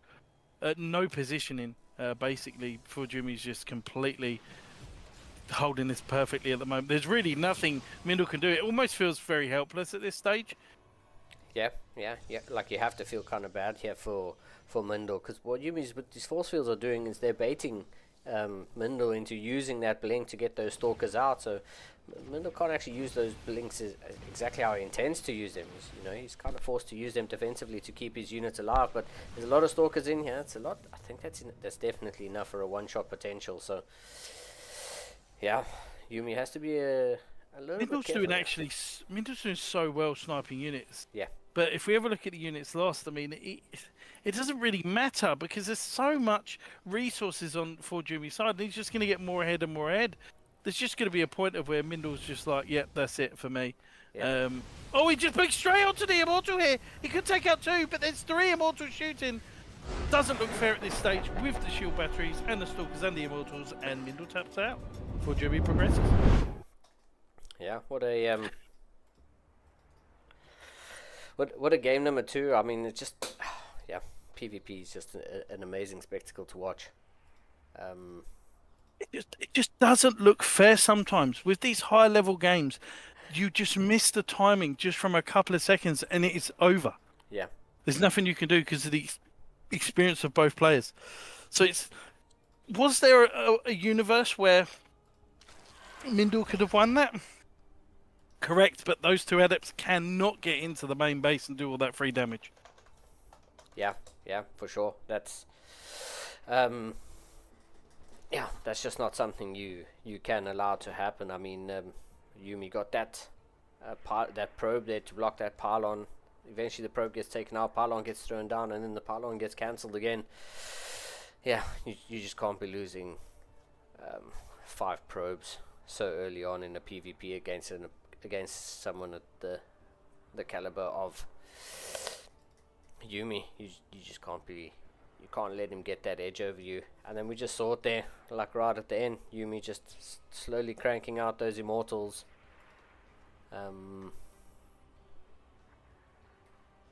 Yeah, Yumi just cranking out those Immortals and I guess getting the job done. It just doesn't look fair when you've got just a simple mistake happen, and it snowballs way too much of this. Mindo's got to be kicking himself. He allowed those two adepts in. 100%. If that is a ladder game, he is left. Yeah. He is left at that point. Yeah. He just wanted to see maybe a 4Jumi, because sometimes what you get, and some players actually use this as a tactic, is to make your opponent feel a little bit better about getting all the early wins, right, in the game. So sometimes they will not purposely throw away units. It's not probably the what I'm looking for, but sometimes you kind of allow things to go quite wrong because then they don't know that you're being way too overcommitted. But Fujimi knew there was no expansion. He knew that there had to have been a proxy out on the map. Something was coming, and he was ready. And it was just so unlucky that not only the adepts come in, they saw the Twilight Council. They saw the how much damage that he was able to do, and it just, at this level, you can't make mistakes like that, and they happen all the time, especially on ladder, 100%. So Yeah, for sure. And I mean, that just shows you how much this PvP matchup is on a knife edge, and how sharp that knife edge is. Because, I mean, just the knowledge is power in a game like StarCraft, and you can't be giving your opponent that knowledge, and just one tiny little slip up, you know, just can cost you the game. And like you said, if it was a ladder game, losing 5 probes, letting those adepts in to get your scout, you're either going to continue the game knowing you're going to lose and just using it as an experience, you know, as a way to get good at coming back from behind, or you're just going to leave and say, thanks, man, next game. GG. There's no point in continuing this one, and showing your opponent that respect to say, yeah, you're good enough to clear this one out. So what a great series that we've had so far. And also, this is now going to be PVZ, so it's going to be go Joey, as I usually say. He's got go twice, but I normally say it 3 or 4 times. Versus Shameless, which is a very good, like, in and out of top 16 Protoss. Last week he took out Battlebee, I think 2-1 or 2-0, but he played, I mean, some people are just so good. Shameless has worked so hard for every season and been consistent. I remember playing him, I think, about a year ago. Completely different of a player a year takes it. So, absolutely fantastic effort from him, and beating some really, really good players on the way as well. So, it's going to be a PVZ. Let's have a look at how Shameless does this. Because Shameless is going to be the favoured one, I think, versus Go Joey. It all does depend on how the momentum switches. In PVZ, it can feel quite helpless for Zerg, unless, of course, if you looked at EWC Cyril, which literally his heart doesn't move when it gets to the later stages of the game. But very, very difficult for a lot of Zergs. It seems to me the longer that the game goes on in PVZ, other Zergs, their heart rate gets higher. Cyril, he gets more of a dormant state. Almost like, meditating perhaps at the 30th minute of the game. It's fantastic to see. So I quite enjoyed that. I quite enjoyed the. We need to change servers.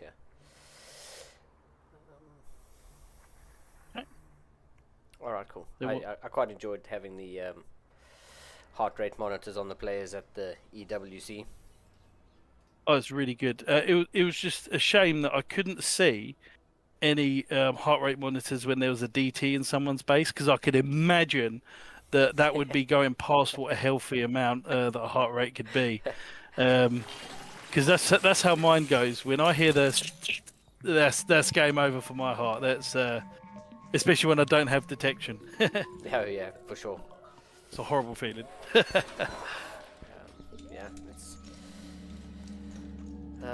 We're just gonna get this set up on NA. One of the players is from Hong Kong, so we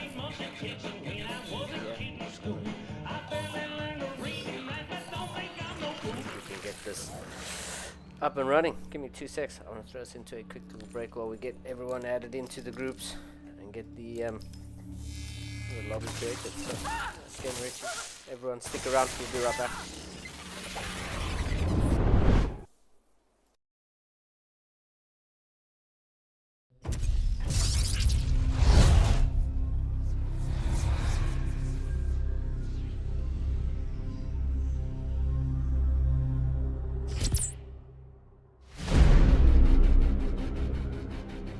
The swarm brought ruin to our world.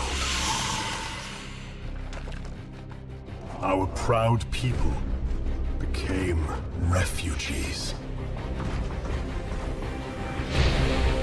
And yet, they could not shatter our unity.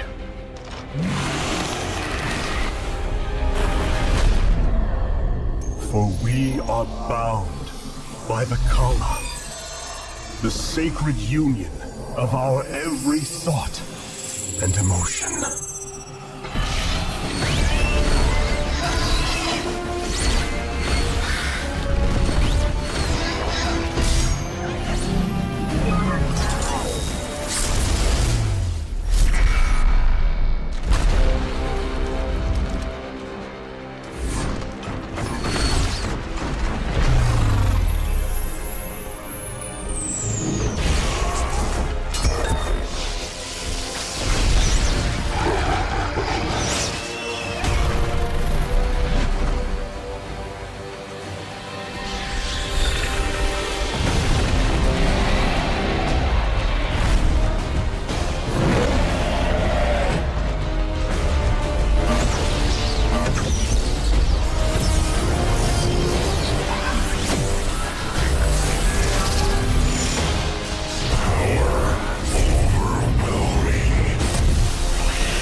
Today, we retake our homeworld, and with it, our legacy.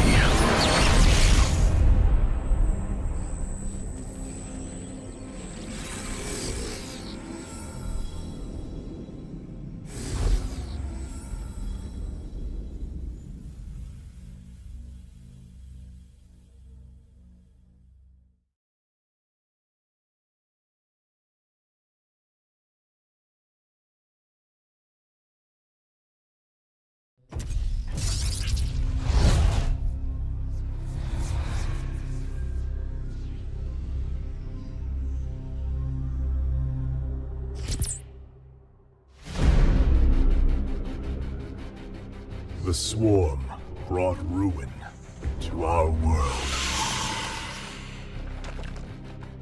Our proud people became refugees. And yet, they could not shatter our unity.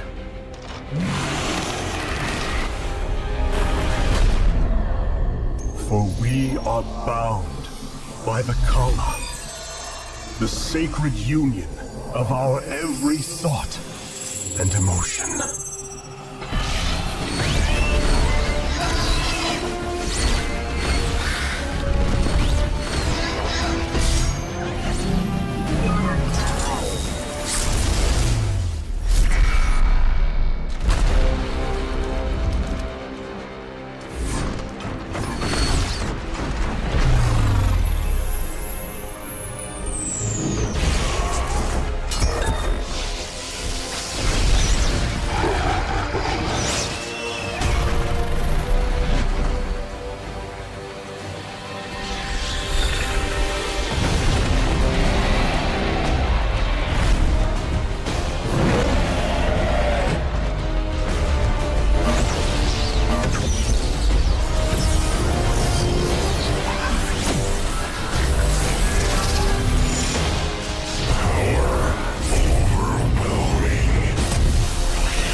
Today, we retake our homeworld. And with it, our legacy.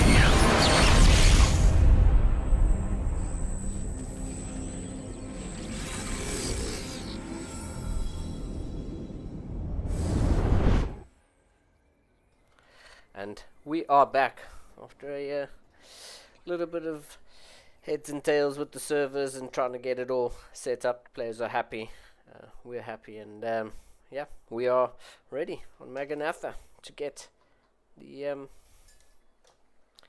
first game underway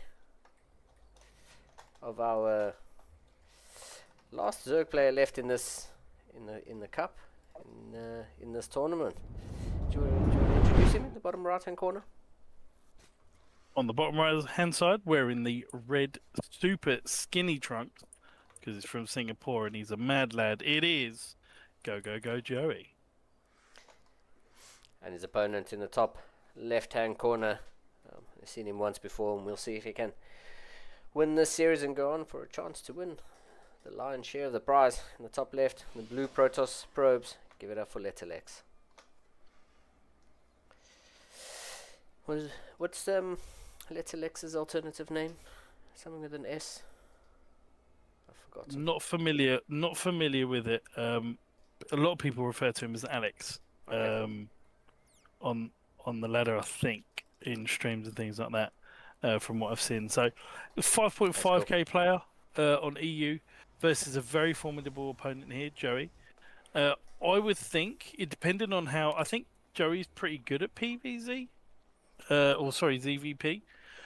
I don't know Letterlex's PVZ, but I certainly know his PVT is pretty good because we play against each other on the regular. So I don't really know. But interesting, Wolof here has got the pylon next to the gateway here. Let's have a look at whether he's going to be using that to help Wolof. And he does have the Cybernetics core. So it looks to be like a 1-hex gap in between the pylon and the Cybernetics core. A little bit of a different Wolof here.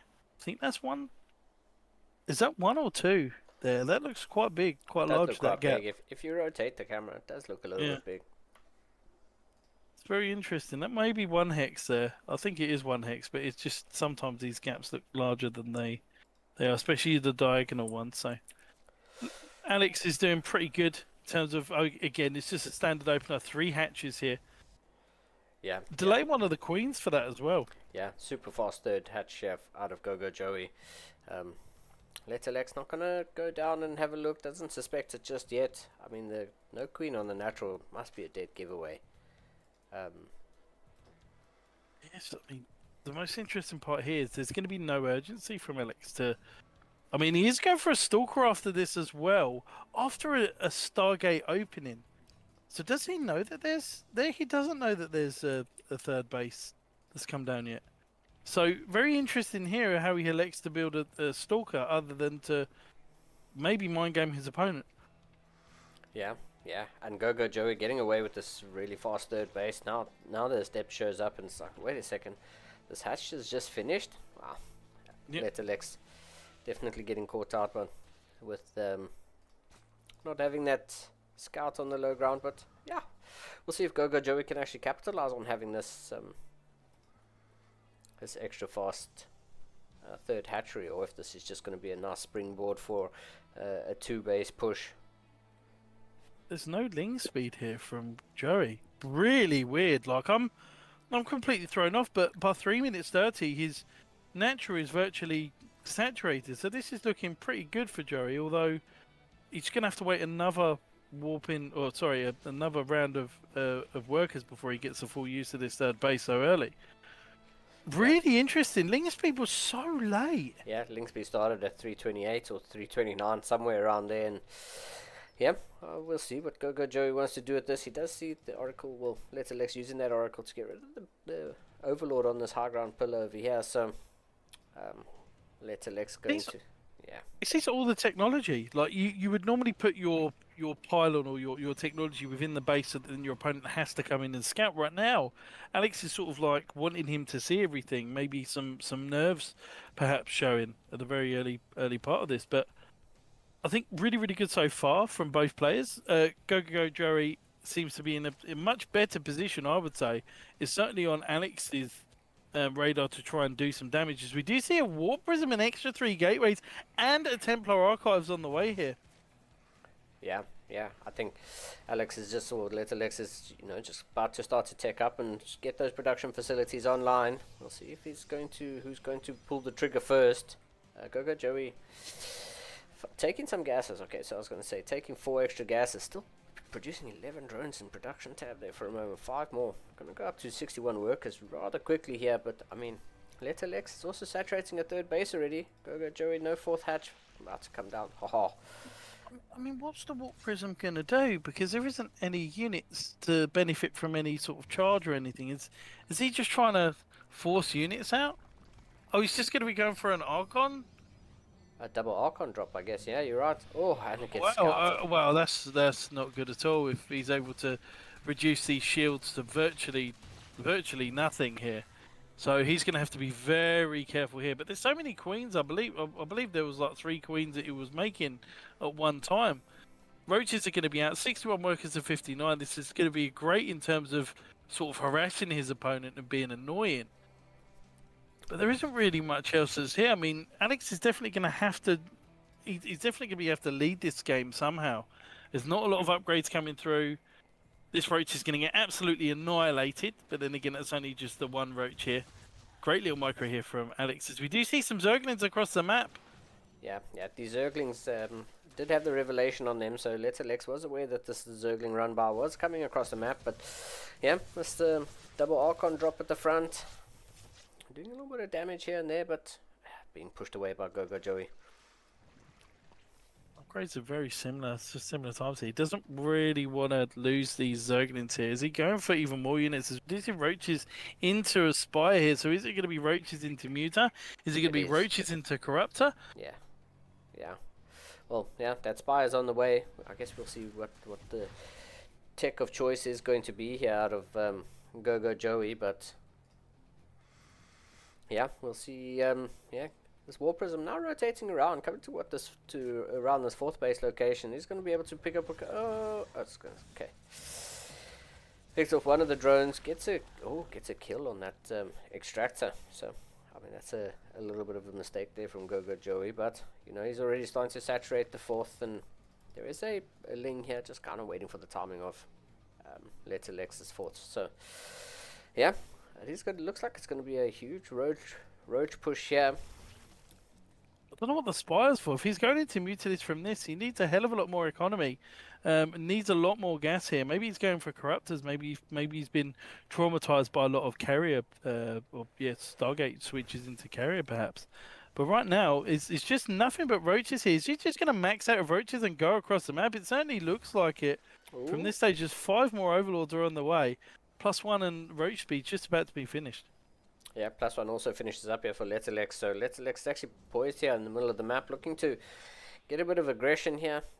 I like the addition of this observer here. Going to be cleaning up creep as he makes his way in towards between the 3rd and 4th base here. Oh, Go Joey, getting a few pickoffs here without too much of a fight there from Little X. There's so much roaches here. There's so many. It's gonna be practically insane here for Little X to do a lot of damage. But there needs to be a good concave here. Great Biles coming down to really move the units. As there's going to be Archons. Oh, it's going into the meat grinder here. But I think there's too many roaches here anyway. Yeah. Is he just going to absolutely wipe the army? Yep. Go Joey, and he's going to wild down the War Prism, so there's going to be no juggling of these Immortals, no reinforcements at all. Go Joey just saying, well, I'm going to go, and absolutely just wipes the floor with that army.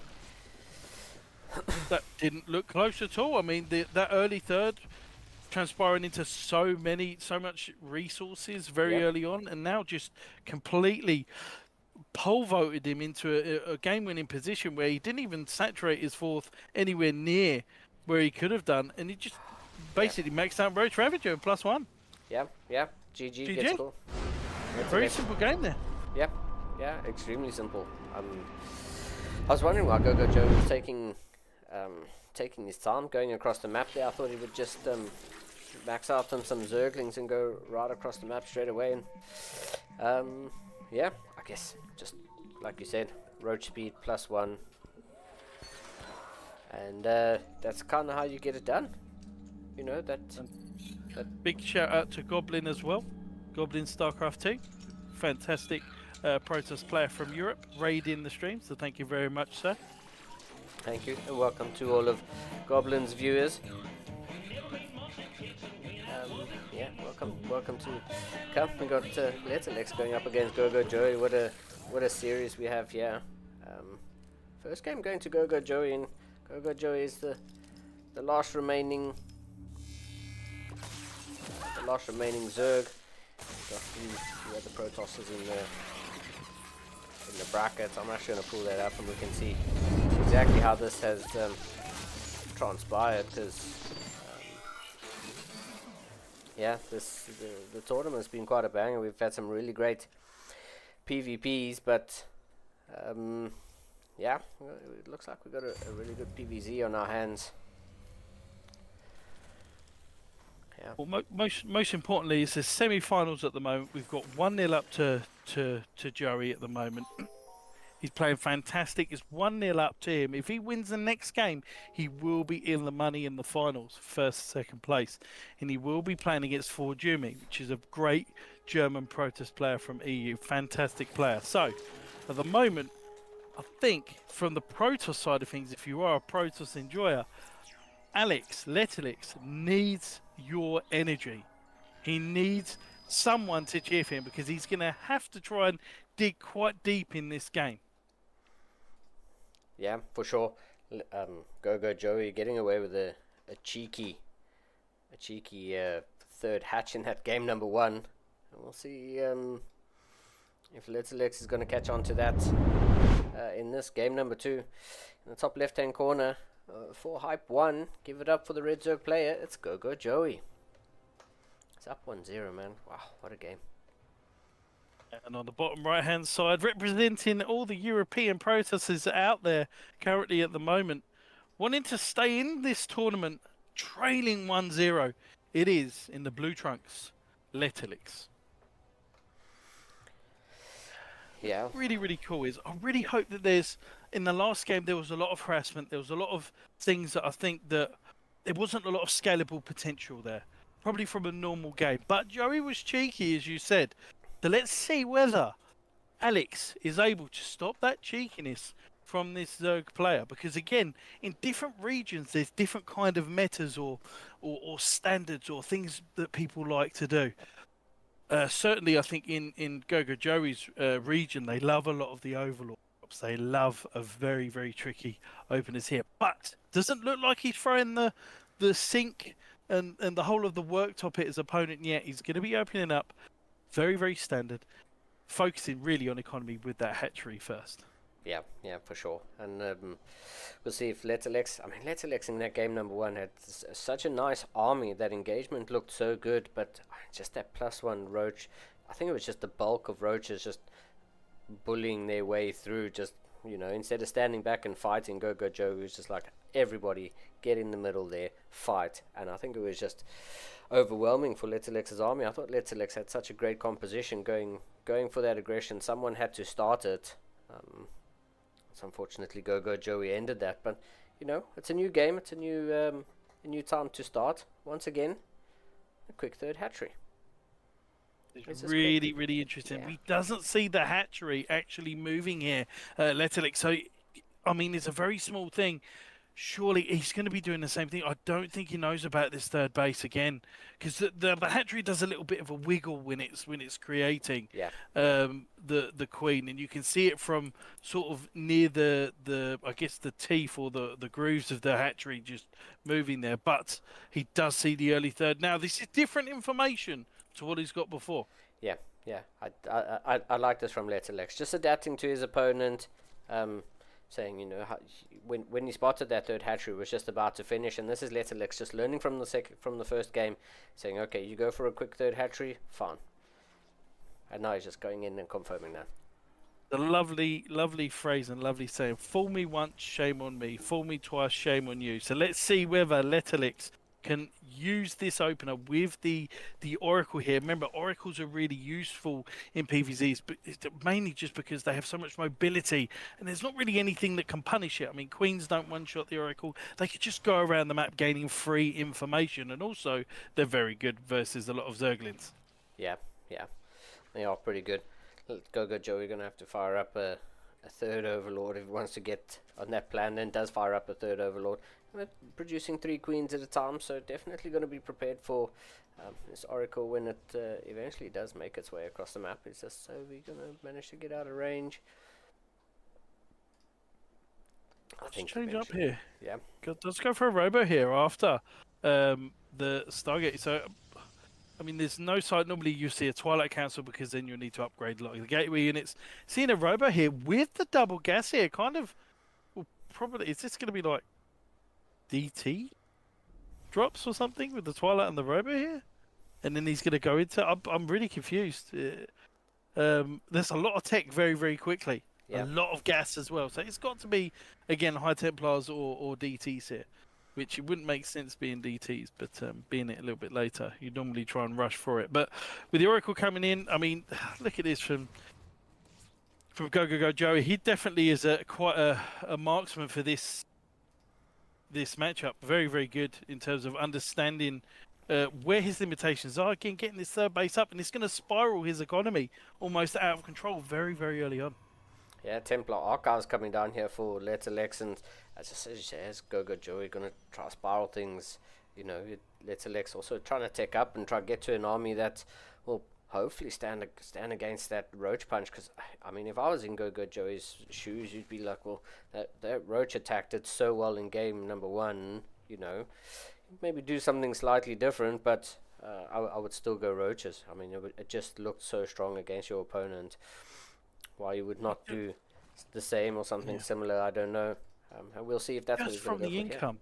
Just from the income by itself, he's in an insane advantage here, being that he was up to 2.7k resources for a really long time. Yeah. So Letterlex going to be doing the same thing here while he's saturating his third base here. +1 is now earlier here for Go Joey rather than the last game. And he is going to be using these 2 Archons, and there isn't a lot of units here to be able to hold this. So he will actually be able to take out one of these. Oh, that's a great transfuse. Yeah. Oh, he might still... Oh, I was going to say, might still get it eventually. That Queen does manage to pull back and gets an inject. Oh, 10 Roaches in production here. Go Joey, I mean, I like this from Letterlex, getting the pressure, putting the pressure on, but I mean, Letterlex is forcing Go Joey to make a lot of units. I mean, Go Joey might just march his units across the map. There is a Hydralisk den on the way. I think it's just going to be a +1 Roach Hydra push. Oh, cancels the Hydralisk den and goes for a Spire. Okay. Wow. This is good. Sniping Overlords every now and again here. Coming in with the Observer. He does have an Oracle that is ready to go into the main to have a scout as well. So he's definitely doing bits and pieces to do some damage, but the economy has just been so good in terms of minerals for Joey for a long time. And this is where you're going to see, like, if he is going to commit to these Roaches, a big shift in terms of the supplies right now. With the double Immortals and the Storm and the 4th base here, Letterlex is deciding to not go for violence in this game, but going for a little bit of passivity here. Just really being quite defensive and using that Oracle for the scouting. Great. Oh, is he going to lose the Oracle? Oh! 2 HP. Wow. 2 HP. I don't know if you noticed in the top left-hand corner, Letterlex did a revelation on in the main base here. But if you look at Letterlex's vision, it was just outside of range, the Spire just outside of range. So Letterlex actually has no idea that there's a Spire on the way here that's about to finish up on the side of Go Joey. The supply is fairly even, although Go Joey up 10 workers. I mean, there is that little bit of an advantage there. And this is great for a lot of reasons, because there isn't going to be a lot of anti-air from his opponent. And you can see actually Go Joey has actually put a changeling in between the Immortal and the Stalker and hold position. That's pretty clever. Yeah. So you could just try and stop the movement here. 12 Mutalisks are on their way, and they're going to be so annoying. Cannons coming down here. So, I mean, the spider senses are tingling here for Letterlex. But I don't think he knows about these Mutalisks. There is no blink on the way. There is no Phoenixes. I mean, the Mutalisks are probably taking a route longest no to mankind, but I don't know whether he sees it. He's just about to see them with. I think he's now seen them. Let's have a look at whether he's going to be making any cannons, and a cannon does come down, but it's not in the position he'd like it to be. Yeah, no cannon here in the main base, and a couple of these probes are going to go down. Now Letterlex is aware of what's going on, but I mean, I think there's a Zilla run by in the top right hand corner. Doesn't get the cancel on that. These muters just denying mining out of this main base is, yeah, Letterlex I don't think has enough stalkers here to deal with these muters. 12 muters gonna not take on, I was going to say, 12 muters not going to take on these 3 stalkers. Letterlex though, pushing at the front, huge storms coming down. Wow. I mean, this is great here for Joey, but Immortals are very good. They will take. Oh, look at these storms! The British weather absolutely controlling where Joey must stand here. Oh my lord! But is it enough? Huge storms. Ooh. Oh man, the Corrosive Bars managing to pick off one of those Immortals. There's 3 full health Immortals here. I wouldn't mind a War Prism just coming here to juggle these Immortals a little bit. Spine Crawler though, putting in a huge amount of work. 13 roaches in the production tab. Does Letterlex have enough to get this done? I don't think he's... oh, Corrosive Bars. Oh, Letterlex obviously paying attention back at home. Those muters probably still causing huge amounts of troubles. Lings coming from the back. Getting the wrap around here. Is this going to be enough? I think Go-Go Joey's got enough. He's going to pick up the Immortal. Finally starts to do a little bit of War Prism micro. Oh, wow. That was so crazy. That Solo Corruptor. I looked at the Solo Corruptor on the production tab and I was like, was that a misclick? But that Solo Corruptor coming in clutch, getting rid of that Immortal. And that's going to be it. Game number 2 goes the way of Go-Go Joey once again. Fantastic. He's the last Zerg player in the tournament, and now he's going to be going up to play against the formidable Jimmy. Yeah, I mean, what a series we're going to have on our hand as ZVP. We were saying that we might get a PvP final. There's a strong chance of us getting a PvP final, but yeah, the way Joe played it was really, really good. There wasn't really an answer early game for that. He kind of had to. This is Letterlex try to be a little bit more aggressive or do something that would stop that scaling power of that third. Yeah. It's very, very difficult. Very, very difficult once you let that third base come down very, very early. Yeah. I mean, any early aggression, there was no link speed. But Joey, even though a lot of different level of players would think that that's quite weird, like you'd always not want to miss link speed. You know you want to make sure that you're getting upgrades on time. Without that, I mean he's in trouble for any early aggression. So Joey risking it for the biscuit just for the later game advantage. Yeah, for sure. I mean, yeah, and I've kind of paid off in both games, going for that early hatch and just going for the Roach push, Roach Ravager. I thought, Letterlex had a good push going up there. The Muters obviously caught him off guard, and he was very, very much committed to the aggression. And for a second there, I thought, Letterlex is going to break this. He's going to push in and start to get in between the rally points, but I think he thinks that me and him are playing. For Jimmy's not in the party. Yeah. So, yeah, you may want to just message Joey just to see. I think it has to be on Central, doesn't it? If he's from Hong Kong. Yeah. I can jump over to EU just to let For Jimmy know if you want me to. Yes, please. 2 secs. We'll get this set up. This is what a series. And seeing Go-Go Joey going up against for Yumi, I think this is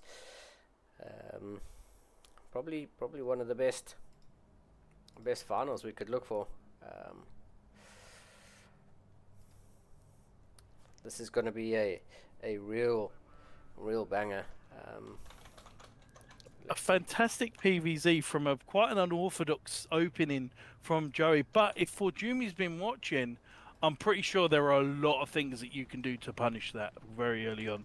Because of the lack of the queens at the start, you chrono boost 2 adepts to go across the map, you're getting 3 drone kills. Yeah. It doesn't even matter. So it's just having that confidence to know. It's just played the player really in that aspect, probably without even knowing. In all honesty, I'm trying to log in here and for some reason it won't let me on EU. Let me know if Jumi comes on to. I shall.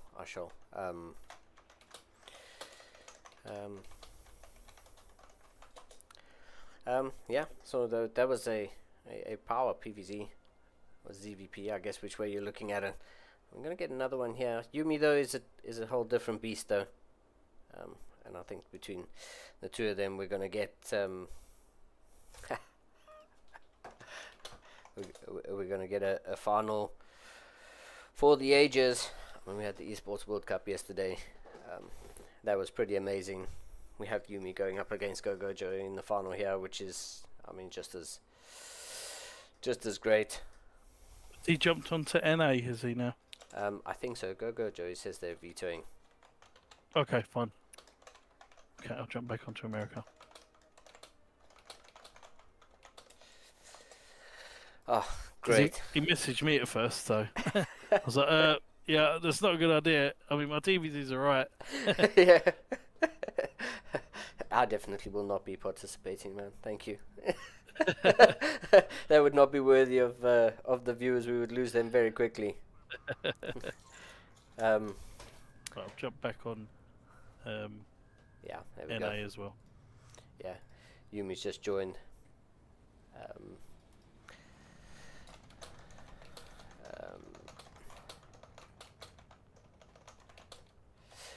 Actually, do you want to give a shout out to Ladder Legends? In the meantime, while we wait. What's going to be just before the finals as we hype this up, but this tournament has been sponsored, and certainly the prize pool has been increased by Ladder Legends. Just a brief, probably shout out to Ladder Legends. Obviously, myself, half co-founder, and with my wonderful other companion chatters, making an improvement server, focusing on helping players reach their limitations within the game and pushing them to levels that they couldn't possibly imagine. So we've got a good list of coaches, fantastic utilities within the server to be utilised, like VODs on demand. You've got Ask a Coach, some various different questions. So say you don't know how to mind drop properly, what is the build order for that? There'll be loads of people on hand to be able to help out. And also, we'll be participating and helping out with external tournaments like these ones and creating our own as well. So you're actively, if you're helping grow Ladder Legends, you're helping grow CSO, you're helping grow a lot of these external tournaments as well, because we'll be actively funding these as well. Yeah, it's amazing what you guys are doing, and yeah, we appreciate having you guys here along for the ride, man. It's great to have some guys like you being active, trying to grow the community, trying to help people get good, and I mean that's what we're all here for. We're here for the GGs, the good luck, have fun, and yeah.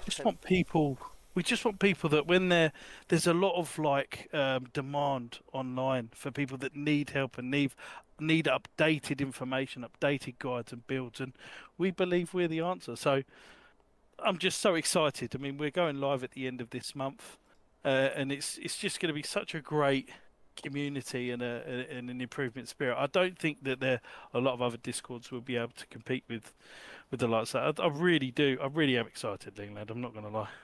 Yeah, it's great. I mean, wait. So it's currently in the beta and it goes live on the 1st of August. Am I right in that? Yes. So we did have a beta test, which was fantastic. Took a lot of feedback on, which was really, really good, and stress tested the system itself. At the moment, it looks fantastic, and I'm really, really excited to be able to show the StarCraft community what we've done. Yeah, it's amazing. I'm sure someone in the chat will be able to drop a link and get you guys some more followers, some more people joining, as we finally have our game loaded up. This is Go. this is the first of a possible 5, as we have in the bottom right hand corner of Incorporeal. the red Zerg player. Once again, give it up for Go Joey. He looked so clinical on that last PVZ. He did fantastic, but he's against an absolute mammoth of a German Protoss player wearing the blue flip-flops, because we're going through each sort of apparel or clothing clothing item here. We have from Kirktown, even though it's Dave Tester's clan, it is from Streamer Zone for Jimmy.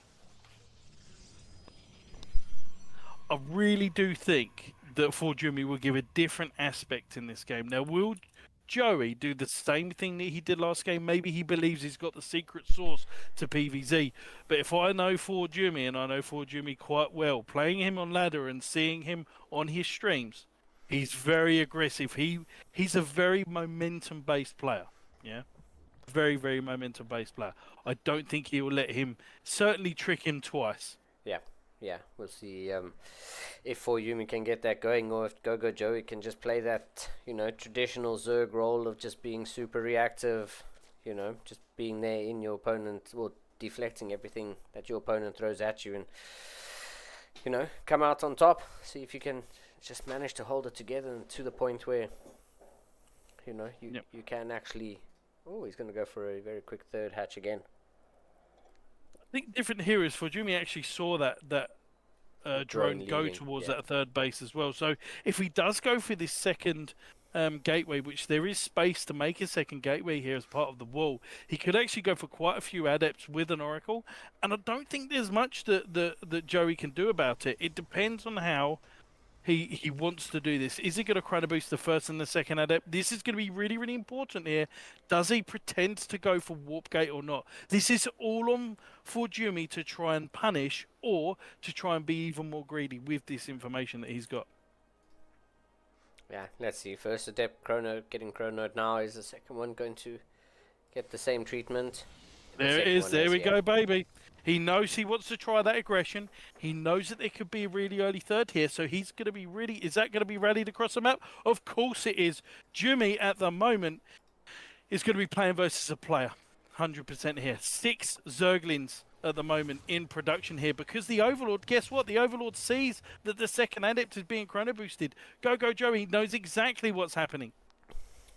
Yeah, and like you said, pretty much just units in the production tab. 2 more queens getting fired up, and I think the queen might just finish as 3 queens now, 1 from each hatch, but I think the queens are going to be essential to holding this. Ling's just chilling here in the natural. Another queen pops up and going to pop out, and here we go. Let's start to work through the adept shade. I do like that Yumi has decided to shade the adepts back, walking onto creep, shading back, making sure that the adepts stay alive. It's going to be really important. Ooh. And this is so much different. It's getting up to 3 minutes 30. Sorry, go on, Lingland. No, I was going to say it's a Void Ray first out of that Stargate. I said for Jimmy is slightly different to a lot of the other Protoss players. He does work on momentum here. There was a lot of early aggression here, which already for Joey at this point in the game is quite even in terms of workers. Yeah. Whereas in the last games he was quite ahead. He's really putting the pace of the game on Joey here, especially with that first 2 adept harassment. I said that would be a really key thing to try and punish what Joey's doing. Yeah, and so far, I mean, the Void Ray does spot these Lings moving across the map. I was going to say, so far, no worker losses on either side, just some Lings going down. I think that was the 3rd Ling. Yeah, 3 Lings going down in total, so no real losses. As this Void Ray is hunting Ovies, but still to find 1, which we'll probably find now. It does kill 2 Overlords. It is worth it. Oh, that's unlucky that the Overlord, absolute solid snake of an Overlord there. If you've ever played Metal Gear Solid, where he sits there with the cardboard box over his head, hiding from the enemy, that was certainly that Overlord there. Yeah, and that Overlord's actually going to come in quite clutch, getting the scout off to see exactly what Yumi's going for. You said, it would be good if he gets 2 OVs. He's going to get 2 OVs for that. 2 OVs just sort of clumped together here at the 4th base location of Go Joey, and I mean that's going to hurt a little bit. Now, if Joey gets a read on this, he will go straight into spy. If he believes that this is something that is going to be really, really aggressive, he's going into Hydras here. This is very interesting. Where are the Adepts? The Adepts are going across the map here. He could be in a lot of trouble. Joey hits a fantastic timing here. May he have to show his carrier? He may have to. Yeah, the Adepts are on the other side of the map. They get 3 drones, 4 drones. So, I mean, 4 drones for 2 Adepts, not too bad, but it doesn't have to show the carriers. A good thing, really good thing here is the 2 Adepts doesn't really do... Well, 6 working kills, I say doesn't do much. Actually keeps them level. Yeah. I was a good harass there out of Yumi. Yumi at least getting some value here. I mean, look at this Void. The Void Ray's done so much damage to this Hatcher. This Hatcher is going to be roughly around half health when it finishes up. Huge Ling run bar coming into the 3rd base here. Oh, is going to force the recall. Recall of the Void Ray. Void Ray has to come home to keep that 3rd base. And he still doesn't know. Yeah. He's hiding this so well. He's becoming a salesman right now. Forjumi's selling him the dream. He's like, guess what, buddy? I've got nothing. He must think that there's something there. Joey must try. Look, and now he's making the Overseer in the natural, trying to scout the main base here. This is a very important scout here for Joey. He needs to see this. Yeah, the sooner Joey sees this, the better. But here we go. Overseers coming in, but those carriers, they're already on their way. They're about 1/3 of the way across the map. Here we go.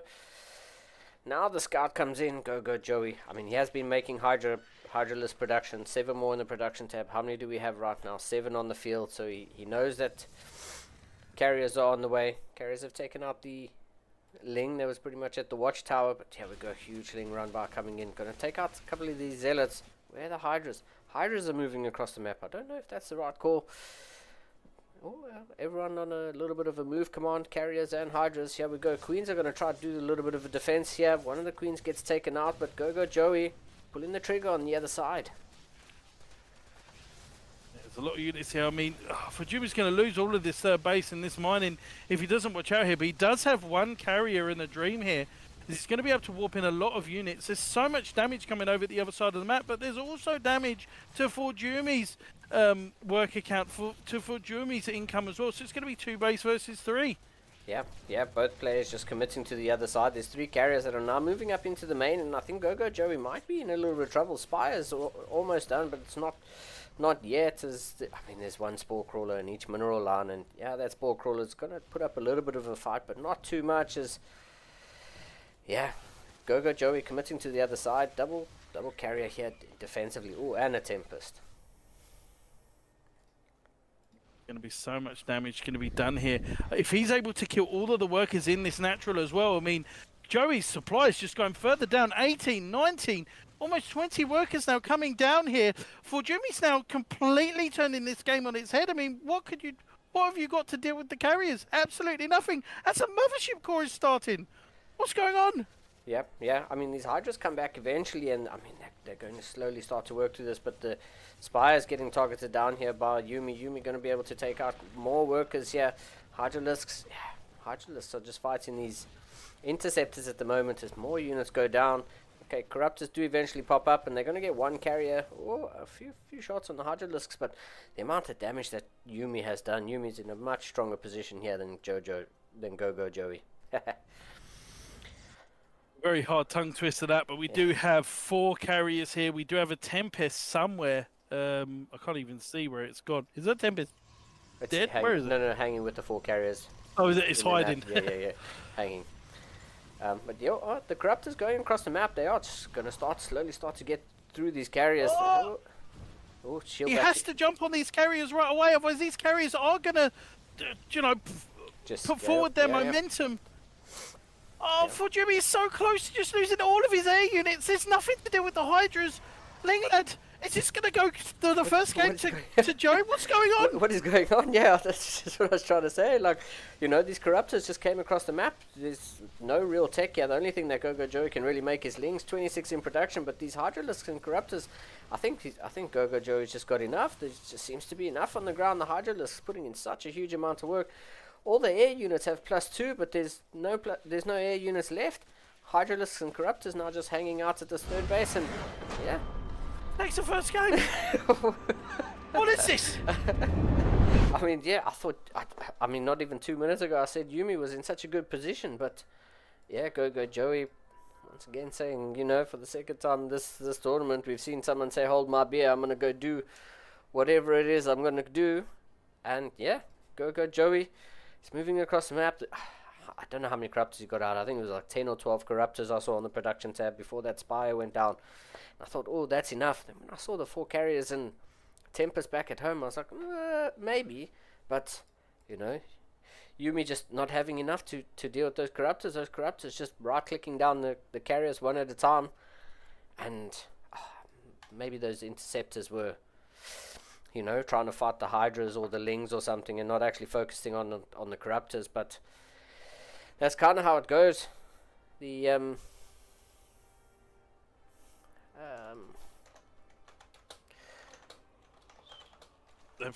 all I can say is, yeah. All I can say is, Ned, that last game was absolutely insane. Absolutely insane. That last game, the shield batteries weren't done in time. Fujimi just about got his army together and had 3 or 4 carriers with a Tempest, but there were so many corruptors, so much ground units that the Lings and the Hydras, anything that was left was just being run over. And Joey now is leading 1-0. Yep. A best of 5, I believe this is. So he's only got 2 more games and he's won. This is insane. There's got to be a cheese game. Now I'm calling it. This next game's a cheese. But Fujimi played absolutely fantastic in that last game. He did everything to start the snowball. It was just with the carriers pushing out, killing the 4th, not defending his 3rd. It was great decision making from Joey. But Joey was like, you know what, buddy? Yeah. If you're going to kind of base trade here, let's go for it. Yeah. So they say don't base trade a Terran, don't base trade Go Joey. I think that should be the new zone. Yeah, for sure. And I mean, how lucky for Go Joey? I say lucky, but how Go Joey wasn't sure what he was going up against. I mean, it was a Void Ray first, but are you gonna double down on your opponent going, into Sky Toss and making all of the Hydras instead of going for Roaches or something? Go Joey. In the bottom right of Maganatha, going for Hydras in game number 1, and that just seems to have been the right call. In the bottom right, up 1-0. Give it up. Good stuff. And in the top left-hand side, trailing 1-0 behind at the moment. He needs to try and dig deep and figure out exactly how to snowball these games because Joey has a formidable early game strategy here. This is, from Streamer Zone, for Jimmy. Yeah, what a game number 1, and like I said, this was going to be great it was going to be a great final, and I mean if game number 1 was anything to go by, everyone buckle up because this is going to be a real banger. Oh, it is, and it's a very, very large map as well, which actually does kind of favour the Zerg at certain parts of the game because they're able to at least get their bases up, well saturated. We do see a gas before the gateway here, so let's see where that's going to go. Getting that early gas here, is he going to be going into perhaps a really early Stargate front? I really want to see what he does with this early gas here that he's been able to mine. Yeah, I mean, what would you normally use for this gas? Or do you go for a quick Twilight? Is that something you go? Well, you don't need a lot of gas for that though, so it's kind of like it has to be some sort of a Stargate opener, I'd assume, because he's going to have so much gas. Maybe go Stalker and a Stargate? Perhaps, just to give because normally if you see anything other than an Adept, you kind of assume that it's a Robo or a Twilight because a Stalker costs 50 gas and a Sentry costs 100 gas. Yeah. If you see an Adept, it kind of can mean all 3, but most likely it's the Stargate if you see the lack of the Warp Gate at the front. So, is this going to be a bit of a mind game? Like, is it going to be Stalker? I don't know. I have no. Can it even be Sentry? So it's going to be an Adept, and it's going to be a Stargate. Yeah. That's it. Yeah, that's it. What do you do now on the side of Go Joey? Because you know that Yumi hasn't scouted at all. Yumi has absolutely no vision on the other side of the map.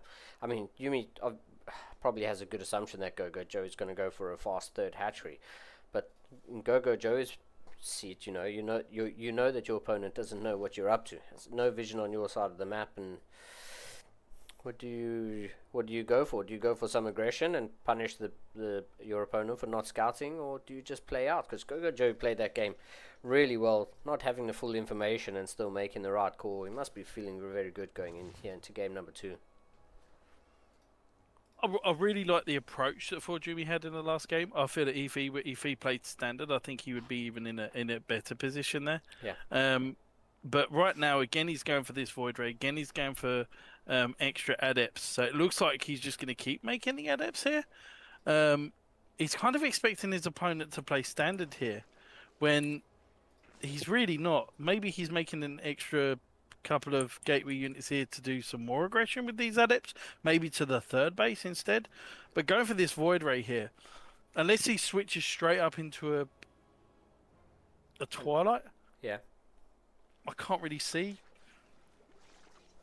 What? Yeah, I don't know. I'm not entirely sure, because this is open to a lot of things. Another gateway comes down. It's probably going to be a Twilight. If this isn't a Twilight, he's mind gaming us and the opponent here. I mean, yeah. I guess Yumi feels kind of safe with that Void Ray to go for a third base at this time, hoping to get some sort of tech. Okay, it's going to be an Oracle out of the Stargate. That's going to be the... Yes. With this as well. So this could still be Stargate. It's got to be like early High Templar. Surely.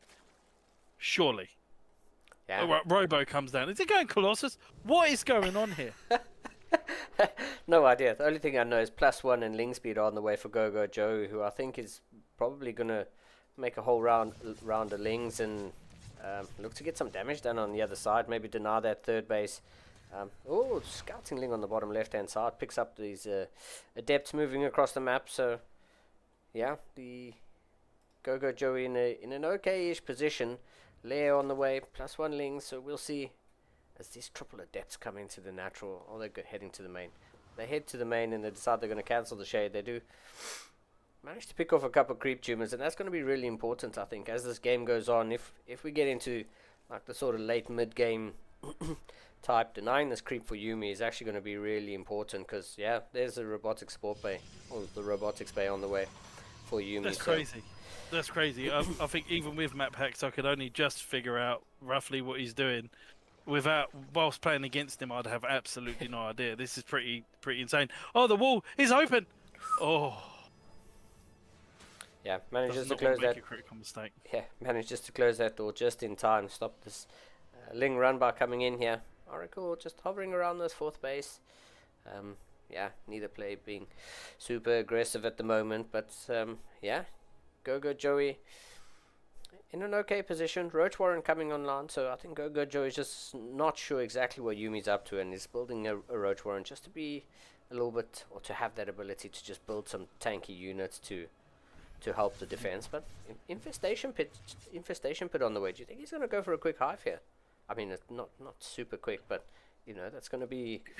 Yeah, could well do that. He's obviously looking to tech up. In terms of his upgrades, he's only got +1. He's probably looking to go very aggressive here, but you can see that there's no glaives on these adepts here, and they're just really doing damage. 3 workers going down here with the, the best knowledge really just to kill a couple of these Zerglings. So we're going up to sort of 4 bases here from the Zerg player, but actually much later than in other games. And Forjumi's doing a lot. So he's doing a really good job at like harassing and keeping Joey really busy. Yeah. And at the moment, he's either going to go for a really big 3 base attack or slowly go into a 4th here, because it's going to be only a matter of time where the scaling side of it is going to be pretty difficult here. But Gogo Joey, he's just not getting anything done here with these Lings. Yeah, nothing at all. And I quite like the stasis ward here at the top of the ramp leading up into the third base. So even if Gogo Joey came in with a huge Ling run by, then that stasis ward's going to trigger. And yeah, Gogo Joey, whole bunch of roaches, +2 and roach speed, +2 melee and roach speed on the way. So Gogo Joey is saying, I haven't done enough in this game. He's definitely doesn't want to let the Protoss get too far ahead and scale too well. Oh, a couple sentries. Okay, they're not going to get picked off as Gogo Joey pushing up the ramp with a whole bunch of roaches, looking to just hop on this army here. Lings do get us around on the back end of these stalkers. Roaches, oh. Not going to really do much now that the Colossus have come out of absolutely nowhere. Yeah. And he's now going to push this army back. What is he going to do after the Cup of the Colossus here? Is he going to continue make Colossi? And is he going to try? Is he going to keep going with this? Oh, this is very scary. Okay. Yeah, triple Colossus with a couple Immortals in here. Second one on the production tab. It's going to be quadruple Colossus, I beg your pardon, with extended thermal lance. So, and Blink. Oh, Yumi's just going for a power ground army here. And I don't know if Go Joey's going to be able to hold this. 13 Roaches and 8 Ravages in the production tab. So, yeah, Go Joey does go for that hive. Okay, so... Look, Fujumi's army gets better and better over a period of time, and he does need to defend a lot of these like tier 1.5 army here with the Roaches and the Ravagers. Yeah. He needs to be able to hold these attacks here. 145 to 190 supply in favour of Joey. Joey is really constricted to these Roaches here, but there's 4 Colossi here that's going to be absolutely lasering these units, and 3 damage by the Void Ray here and the Oracle. So I don't think he can do much damage here. Yeah, absolutely nothing that shoots up. Hoping for Corrosive Biles to come down and do something. I mean, Go Joey's denied this 4th base from coming up, but I mean, this army out of Yumi, even though the army supplies aren't in his favor, this army from Yumi definitely going to pack a huge punch here. And there's a War Prism, so there's that micro potential here to keep a couple of these units alive a lot longer. Great revelation keeping track on this army of Go Joey's. I don't know about this. Oh, the Colossi.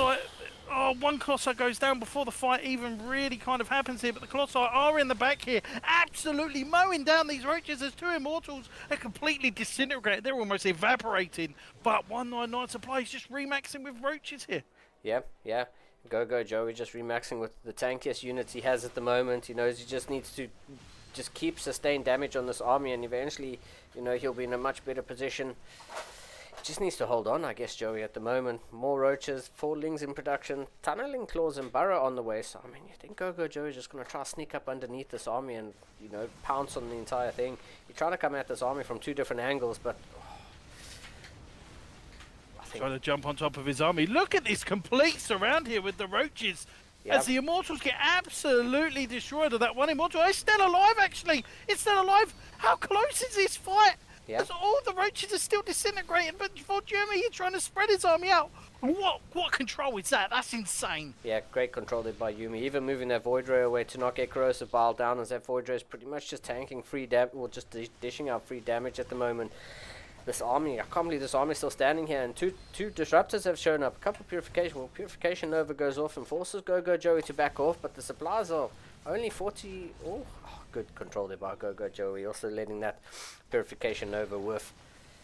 These two Colossus here still fighting, still getting those swipes off as Go Joey trying to lure Yumi on to creep here. Oh, War Prism. Oh, War Prism does manage to drop that Colossus before going out, but that Colossus gets deleted pretty much. Well, Colossus get deleted pretty quickly after getting dropped out as Go Joey forcing this back, but there's not much here.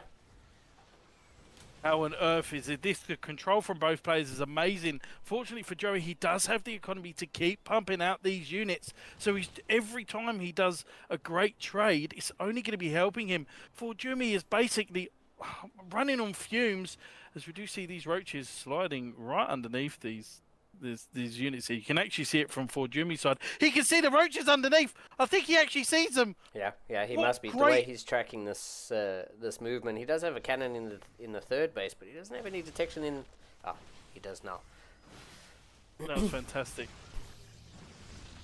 Oh, that's great. But, I mean, those Roaches just seem to have been a little bit of a distraction, because here we go. There's another little push coming into the 3rd base. Oh, a few of those Roaches made it through. Oh, no, there is an observer tracking them. Okay. I thought a few of those Roaches made it through, and that was just going to be a thorn in the side of Yumi that he really didn't want. Really crazy here is, Leland. I don't know how Forjumi's actually in this game. If we have a look at the units lost, they're very similar. But Forjumi has not actually had the amount of resources that Joey has. And Joey is just maxing out again and again and again, throwing everything at Forjumi. And he's just holding here A fourth base is coming down now, but I mean, at what cost? There's both players going insane on the APMs at the moment. I can imagine Forjumi's heart rate is probably resting at probably going up and down, probably not at a healthy amount. Yeah, yeah. A misplace of that Nexus as well cost him 100 minerals, but yeah, you know, Yumi's still in the game. Go Joey maxed out and will start to build a bank, but just look at the upgrades on the production tab. Starstorm about to finish now, +3 ground weapons for +3 ground for Yumi, and +3 melee and +2 missiles. Adrenal. The longer Joey waits, the stronger Yumi's Yumi army gets. becomes. Yeah. So he does need to be careful here, and also watch. Oh, look at this! Oh, that's actually alright. Yeah. Half health in these units means that there's only 2 stalker shots, but the Vipers are here. Yeah, Vipers being here is definitely something that Go Joey needs to take this engagement. Those disruptors are going to be quite critical. Purification overs. Oh, okay, so he gets the harpoons, one of these immortals. But, oh man, the storms are just so brutal. Yeah, Storm finishing up just in time for this engagement as, Corrosive Bile coming down. Vipers moving a bit forward. They are going to start to harpoon a couple of these disruptors in, but one disruptor gets taken out. But this army out of Go Joey is starting to get whittled down. There's not much here in defense. Most of his supplies, I think, is in production. And he's holding. Yeah. Jimmy just pushes it back once again with hardly half of the army supply. But he's got to watch out here, because if he keeps pushing across the map, he's going to be even in more trouble. But we said that last time, and he still did so well. Yeah. I think Yumi lost most of his High Templar there. I think he's only got one left. Is it warped in more? He's only got one High Templar, so there's going to be no storms for the... That's a smart move there by Yumi, just closing an avenue of attack there, making sure that he only has to defend one location here. Go Joey having a look and saying, oh, okay, so you've closed that. But yeah, Go Joey now, I think most of his army is just Lynx. Yeah, most of his army is Lynx. There's 25 Roaches. He still has 3 Vipers, but those probably just hatched and don't have as much energy as they need to have. Linglad, he's got +3, so these Archons are going to do damage. Yeah. Or as what we say in the UK, damage, especially at this stage of the game, which is insane. 186 supply to 130. Joey's trying to find a gap here, and he's trying to get around these units. Yep. Great storms coming down. Great split from Go Joey. This Stalker's being blinked in. He's jumping on the courses. He's trying his hardest. Is this enough? GG well played to Joey. Takes a second game. What an absolute monster. Yeah, Go Joey just seems to have that killer instinct there. Yumi with a great hold there, but Go Joey just, I think, having the bank and having the ability to remax after that engagement. Yumi pushed him back so well in that push, but Go Joey, I think the strength of Zerg just being able to remax and go again, just showing how strong Zerg can be. But I mean, Yumi, like you said, Yumi had +3. He was in a good position to defend that, but Go Joey, I don't know. Go Joey getting the job done, and he's currently on match point. I mean, there has to be some sort of all-in on 2 bases we have to be reverting to now, because Joey's just absolutely taking the biscuit in this greediness at the start with the late Zergling speed. We need a dirty build order. Yeah. Tokamak, a big map, but yeah. Yumi's gonna have to bring something to the table to keep his tournament hopes alive. Go Joey's an absolute monster, but scary. Actually scary how what he's doing with Lings and Roaches and the amount of early game advantage that he has just simply from his opener. There has to be something that for Jimmy sits down and goes, right, now is enough. I'm going to go for the Marjorie build and 2 bases, which is a lot of zealots with maybe 2 immortals. Or he needs to do something, because what he's done is not working, but he's been so close. Yeah, he has been so close, and I think Yumi must think, okay, wait, so my opponent is this person in the top right hand corner, Go Joey. He's probably going to go for a fast third hatchery. And how do we punish that fast third base? I think Yumi has to do something to punish that. But let's introduce our players in the top right. Up 2-0, not match point. It's Red Go Joey. On the bottom left-hand side, behind 2-0. I mean, if it's now or never to reverse sweep, now's the time for Jimmy from Stream Zone in the blue trunks. What's insane is how this is how early this hatchery's coming down. And many people may say, "Oh, that's standard where we're from," and that's fine. But in EU, there isn't so common, especially around under 6k level, which is where around 4Jimmy play. Well, in fact, 4Jimmy is 6k, so he'll play everyone that's on the ladder. But it is quite unorthodox the way he's going for this really, really early third base, and he's not able to punish it. So Joey, he's abusing that knowledge at the moment. I think if 4Jimmy looks back at this game, I think he would see there's a number of build orders that he could possibly do. Yeah, for sure. I'm waiting for this third drone to start heading down here. Yumi scouts this time, so I mean that he's aware that actually Go Joey not going for the fast third hatch. Normally fast third hatch comes down about 147, 150. And that looks like it's going to be a change here. So basically, if 4Juby does go overly aggressive here, Ling speed is going to be finished at the right time. This could actually be a masterclass of a game here from Joey, because 4Juby's getting used to the pace of the game from Joey, and he's trying to cut corners in each one of his games because of the fact of how greedy he's being. But at the moment, let's have a look at where the Ling speed is actually on time, and it is going to be on time here. So this is absolutely on purpose here for Joey. Is he going to be doing some sort of a Ling time in here? Now, this is more of a normal game here from Forjumi. So Forjumi's used to this now. Yeah. So this is in the realms of like being comfortable here. See how now he's able to deny this third base a little bit. It's a little bit more comfortable. I don't think this is a good idea for Joey unless he's planning to do an all-in. Yeah, that's the only thing I can think of. Yeah, this is Yumi playing a normal game, and I think this would play for Yumi's strengths. We'll see just what Go Joey wants to do with this, but this is what we in Europe would call a standard open. So we'll see exactly how this goes. Yumi's once again going for that Stargate, unsurprisingly, and we'll see if that's going to be an Oracle first this time, seeing that it is a standard game, or if once it is going to be an Oracle. So look at how more comfortable he is now.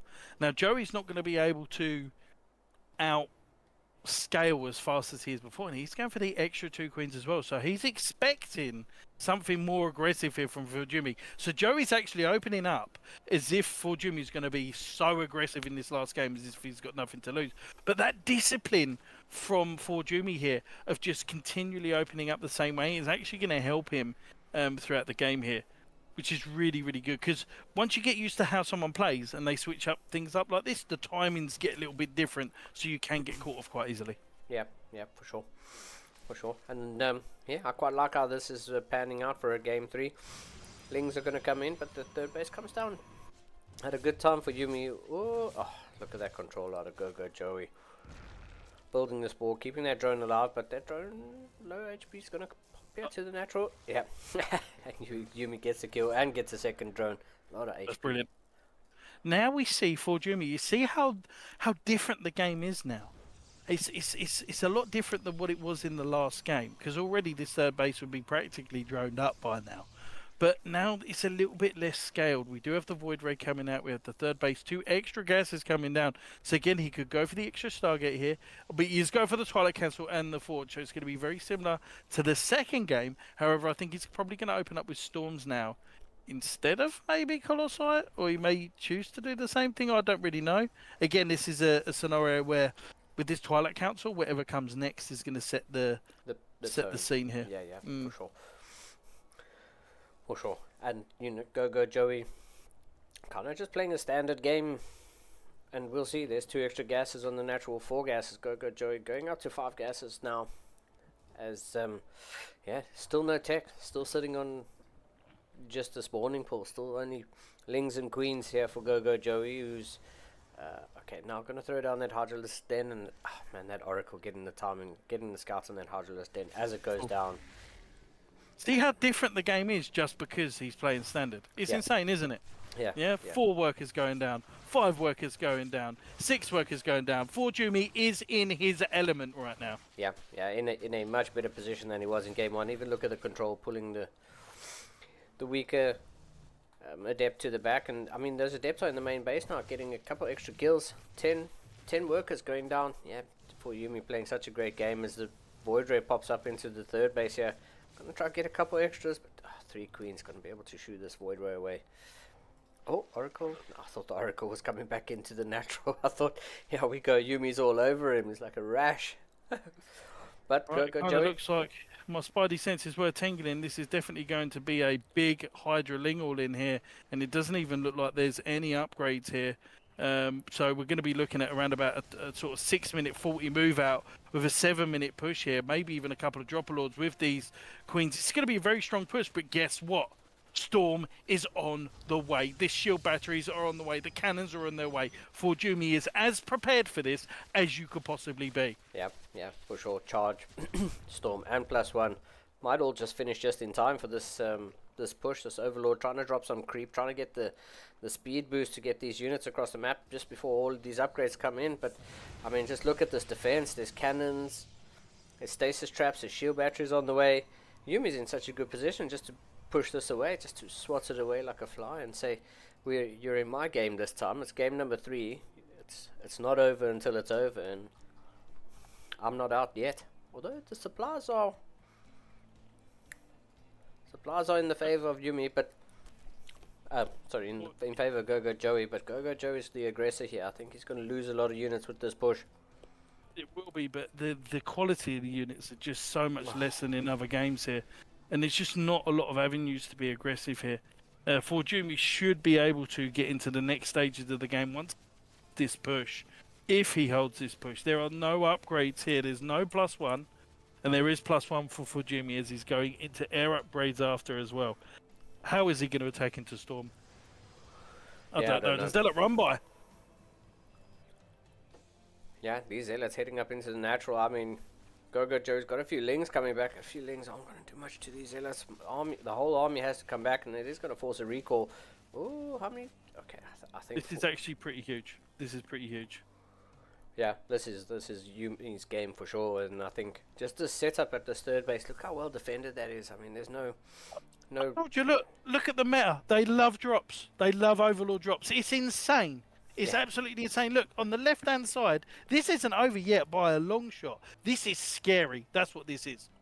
Yeah, this game is definitely... this drop might have the ability to turn this game on its head, but I still think I like this position here for Yumi. Go Joey. Gonna try hit to 2 places at 1. There's a Zealot run bar that's sort of just setting up, going down the bottom right hand side, but here we go. The drop is coming up into the main. There is an Artosis pylon powering most of this as finally the Overlords start to drop everything out here, but the Zealots do warp in just in time. Oh, this drop is actually doing quite a bit of damage here. Those Zealots, they don't get enough done in the main base as the run bar on the right hand side is going to drop Yumi down to Go Joey down to 4 bases. This is a great attack here from Joe. Really try to...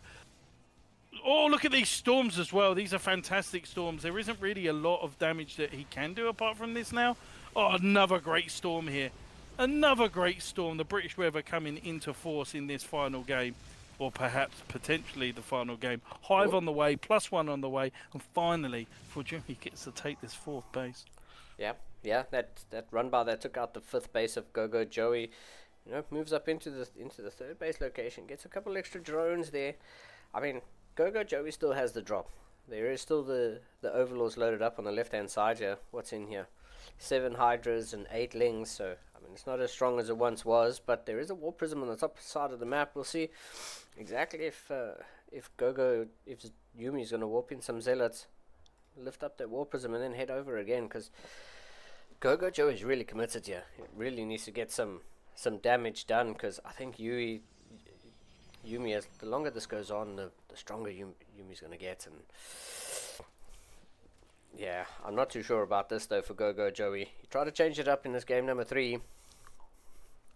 Really hasn't helped him. Hasn't helped him. Just changed it up into Yumi's favors.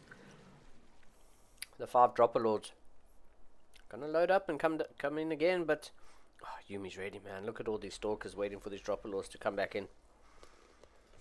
He's on a bit of a time limit here. Is Go Joey, because once these Tempests are out and he's got Storm and Tempest, guess what? You get to take out Lurkers, Anlings, and everything in between. So all the Stalkers in the main base.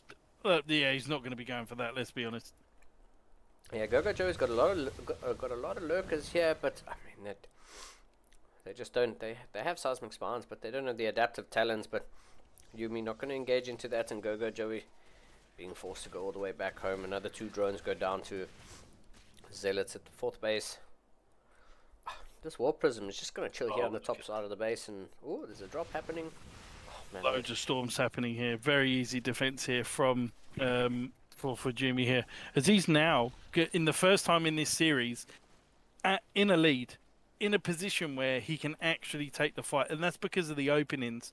He's going to be able to deny this 5th base again, and the longer this happens, the more chance that the Zerg cannot remax and wear down the Protoss player. Stalkers are still in the main base, by the way. Yeah. Yumi just in a really strong position. He's just so aware of what Go Joey's going to try to do. Is here we go. Yeah, that's oh man. He's a menace. Yeah. This is Yumi's game, and I think Go Joey really has an uphill battle here. This Ling run by not going to get anything done. As Protoss now entrenched on 4 bases, and Go Joey in some real serious trouble. Zealots in the top side of the map here. Oh, Tempests. Oh, pick off a couple of those Dropper Lords, and that's going to be some free kills. But there's Zealots here on the top side of the map, and that's going to deny another base. Go Joey expanding 3 times just to be able to get ahead. But this army moving across the map here for Yumi.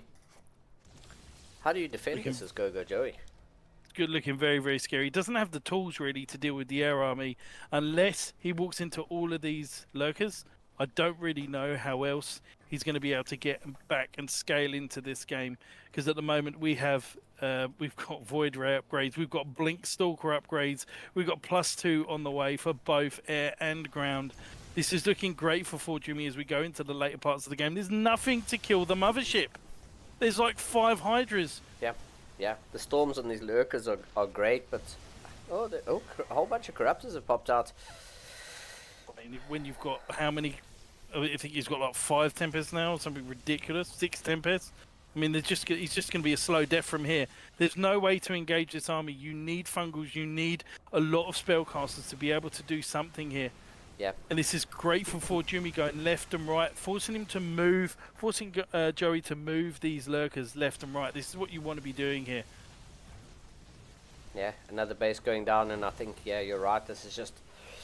Yumi just needs to be slow and methodical with this. Just, force these lurkers to just reposition, and just shave off a couple of units every single time, because, go. It's gone in! Oh! Storms go down, the Corruptors are trying to go on top of the Mothership Core. The Mothership Core is not being taken down at the moment, but all of the Lurkers are slowly going down one at a time. Storm is coming down on them as well, but the Lurkers are still doing damage. How has Joey been able to trade cost efficiently against this absolute insane engagement? Yeah, absolutely no idea. I don't even know if there's an observer here or if these Lurkers should be sitting on hold position until the time comes, but a few more Lurkers morphing in here on the front lines. Looks like Yumi's going to send that War Prism in. See, yeah, Yumi's sending that War Prism in on the north side of the map, but there is a Spore Crawler there, so... Wow. Lurkers again doing the damage and stopping them from coming in, but a lot of Zealots, as you've said, coming into the natural here. There's so many Zealots here, he's going to have to pull all of his units there, but once he does that, I mean, that 5th base is ready to take again. Fortumi is just wearing his opponent out right now. Yeah, and Lurkerling, I mean... the Zealots, the Zealots are quite upgraded. They have +1 shields. No armor upgrades on the ground units, but they have at least +2 and +1 shields, so they are a little bit more tanky. The Spire is going to get taken out before +2. There's nothing here really to deal with these Zealots. Oh, 1 Zealot remains. Oh, the Spire survives with +2 upgrading. Go Joey really needed that, but once again, another Zealot run by heading to the top side of the map. Unless there's a few... oh man, these Tempests baiting these Corruptors in for an attack there. I was going to say, unless there's a couple spawns being built here, the Tempests just slowly using their range going to be able to whittle down these this army of Go Joey, and look at the supplies. Yeah, Joey's doing a great job, but it's going to be few and far between here because Zealots are ravaging the bases. The fourth base on the other side, he needs to commit, and to commit he does as well. Great storm in between, all the lurkers are being taken out, and there's too much air army here. GG, and Forjumi gets a point on the board. Yeah, and as you said many times, you know, it's all just from that opening, just from how different of an opener it was here for Go-Go Joey. Do you think Go-Go Joey just goes back to his fast third hatch and, you know, just goes from what works? But I mean, Yumi just showcased that, you know, if we're just going to play a normal game, you know, you might be in a little bit of trouble because I'm really good. It's not just an easy pushover of an opponent here. We now have a series on our hand, and you know, if ever there was a time for a reverse sweep, now's the time. He really made Go-Go Joey work in that game and comes out the victor, gets a point on the board, and that must be doing his confidence a world of great. No, absolutely. I think this was an absolute fantastic game, and you just felt that for Jimmy, it felt like another day in the office for him when you saw both the openings, and it wasn't the really greedy way that Joey has been opening. The scaling is different, and therefore the urgency is different. Jimmy needs to be really aggressive early on when he sees that early third, because Joey always delays that link speed. Yeah, you are right, Joey. Going for that fast third base, he also delays one of the queens, and that's why I was wondering how Yumi goes about punishing that delay, that you know, the delaying of what is I guess just standard. But we'll see how this game number 4 is going to pan out, if we're going to see another standard game out of Go-Go Joey, or if he's just going to go back to what he knows works, as we have in the bottom right hand corner of Torches. It's a Red Zerg player on match point, but I mean, Yumi made him bleed in that last map. Give it up for Go-Go Joey. And on the top right hand side, putting a point on the board here. Yeah, I mean, as I said, what better time than it is now to try and reverse sweep. Absolutely solid game in the last game, defending and deflecting all harassment. It is from Streamer Zone for Jimmy. Yeah, played an absolutely stellar game number 3 there. You know, he really needed that. It was tournament life on the board, and I think once Yumi saw it was a stock standard opener, his heart rate probably went down 10 beats, saying, okay, I've got this. I know what I need to do. You know, probably just sat up straight and was like, okay, cool. I get my extra gases. I get this. While watching players, I'm a bit weird because when I watch players, I kind of understand the next stage and the next stage. So these players are almost doing moves that in 2 or 3 minutes' time they're going to do X and X. So if they do a lot of damage, they now want to do a quick push, or if they see a certain opener, they should be reacting to that. Looking at Forjumi's POV in the last game, it just looks so comfortable. It looks so comfortable, and let's hope that he does it in the same one. Although Joey needs to go for that early, and he's going to do it in this one. He's going to go for that early third C. He sees that. I've just seen it from Forjumi's POV. He sees the third base here. He needs to go into some sort of early 2 base all in here, and if he does, I really truly think Joey is in massive trouble. Yeah. Needs to start to show a little bit of disrespect here. Great scout. Yeah. It's a forward third. Which is interesting. Yeah, I mean, that might play to Joey's strength to be able to just hit that little bit faster with the creep spread moving north. But it also does mean that this third front third is going to be a little bit more exposed. And if Yumi's going to go for that 2 base push, that really hard 2 base timing. Here we go. Here we go, ladies and gentlemen. Finally, a reaction to this early third base here as we see the Twilight Council. This could mean DTs, Glaive, Blink Stalker. I'm calling Glaives. What are you calling, Linglad? Yeah, I think I was going to call Glaives as well. I think Glaives in a position like this, as long as you just have that Adept Printer going and all you're doing is just warping in Glaive Adepts. How many do you wait for before you move in? 8? 10? Yeah, 4 to 8. It's normally 1 to 2 warp ins, and then you just transition from there. Is this going to be a robo as well here? Yeah. No Glaives is on the way as of yet, but we're going to be waiting for this. Is it going to go into charge? Is it going to be a Marjorie? What are we doing? Let's have a think. Let's see what upgrade that comes in here. This is going to decide who ultimately wins and loses this game here. Yeah. Do you see that robot on the way? It's a off. DT shrine. Oh. Now That's is naughty. juicy. Yeah, that's juicy. That's That's definitely going to put a thorn in Joey's side. And I don't know if Joey's. I mean, this Overlord's not coming in for a scout. This one's just sitting on the pillar over here. If Joey doesn't go in for a scout and these DTs come across the map, we're going to go to a game number 5 because I don't see how he holds it. Okay, there are a couple spores coming up. Well, one spore in the natural for now. At least there will be some sort of detection. But with a warp prism and some DTs warping in the main base of Go Joey, I mean that's going to be DPS to the max, and Go Joey might be in a bit of trouble. If he goes straight into the main, I can see him doing damage. I mean, even though there are queens there versus 4 DTs, queens don't do any damage whatsoever. They basically tickle them. Yeah. So right now he needs to go for this triangle third here. I can't imagine him taking the linear third or the horizontal third here. Oh, there's the a warp prism. Yes, it might get spotted yet. Oh yeah, Go Joey spots the warp prism for sure. I saw his camera head over there. He's going to get one inject in, and then queens are going to be rallied here. Oh, ready for this is oh yeah, that's Go Joey's saving grace with his positioning on the mini map, or having his eyes on the mini map. But double adept are going to shade up here into the natural. Slowly start to see some drone damage. Lings do show up, and they're going to be able to get one of these adepts before the shade finishes up. Yeah. He's going in here. There isn't really much they can do. Better to morph into Archons here, but he's ahead in workers here.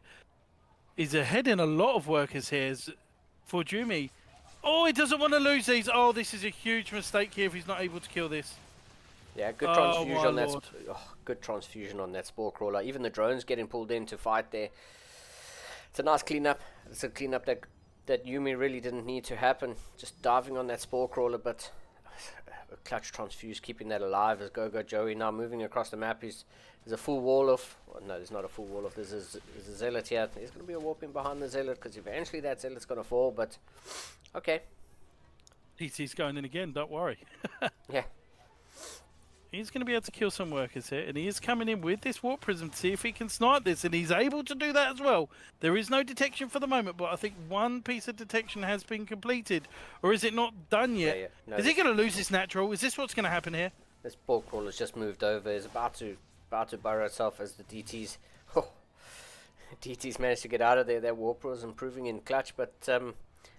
yeah, here we go. 3 queens on defense with a spore crawler here. What do you think Yumi's next stage is? I mean, he's obviously going... 2 base all in now. 2 base all in. Has to be. Yep. He's going to try and be really annoying with these Archons, which he's doing a great job right now. Joey knows that there is no... Oh, he's made a crucial mistake here with the... Okay. He knows that there's no third base, so all Joey needs to do now is make units after seeing that there is a lack of third, especially with the lack of the front third as well. He's going to see all of these units here. And these Archons are actually going to do pretty well here. They are going to kill a lot of these roaches here if left unchecked here. Oh, he does really need to watch out here. Great micro here from Forjumi. Forjumi making it happen. He's coming across the map. He doesn't want to lose this. He wants to tie this series up. Yeah. Just units in production here. Go Joe's got 7 lava and 7 lava in the bank. He's not spending it just yet. He will hit a bit of a supply block. Oh, definitely supply block now. Losing that overlord. Here comes Yumi. Queens, roaches, ravagers. Is it going to be enough to hold on? This is match point here for Go Joey. What does he do? There's so many roaches that have just come out, but the immortals at the back aren't really firing on anything. Well, Jimmy's trying to get them closer. There's so many workers going down here. This is an all-in. More zealots are coming in. For Jimmy's going to even this out. I can't believe we could be going to a final game here. Yep. Oh my God, he's destroying these roaches, Lingland. Yeah, that's it. A lot of Go Joey supply is still in production, still in the lava, still in eggs, waiting to hatch. He's just trying to not lose everything. He's now pulling the drones, but there's 3 mortals here, just going to do so much damage against the roaches that are about to pop out. 11 more still popping out. As GG gets called. Yumi taking game number 4. Let's go, series. Series is now. Oh. What did I say? I hate being right. I hate being right, man. It's a best of 1. It's a best of one. Yumi turning this around. I mean, yeah. What a whew, what a game number 4. Stephanie's last. I can't do this. I can't do this. I can't do this. What a game number 4, Yumi. You know, you called it. You said it had to be something special. It had to be something hard. 2-base gameplay. Punish that quick third, and he did. I thought, you know, Go Joey was going to be in an alright position, but that second DT wave was probably the one that did the damage there. You know, just threw him off a little bit. When you see that move out, is it worth dropping spines, or do you just make army? Do you know what I mean? You know, is it? Yeah. He lost all of his links going across the map, and Joey's used to his opponents respecting him. Fujimi had no respect in that last game, and that was perfect. That's exactly the way you need to play. If he sees that early third, let's see what can happen. This is definitely a very good Glaives map. So if he does do that early third, he needs to play that way.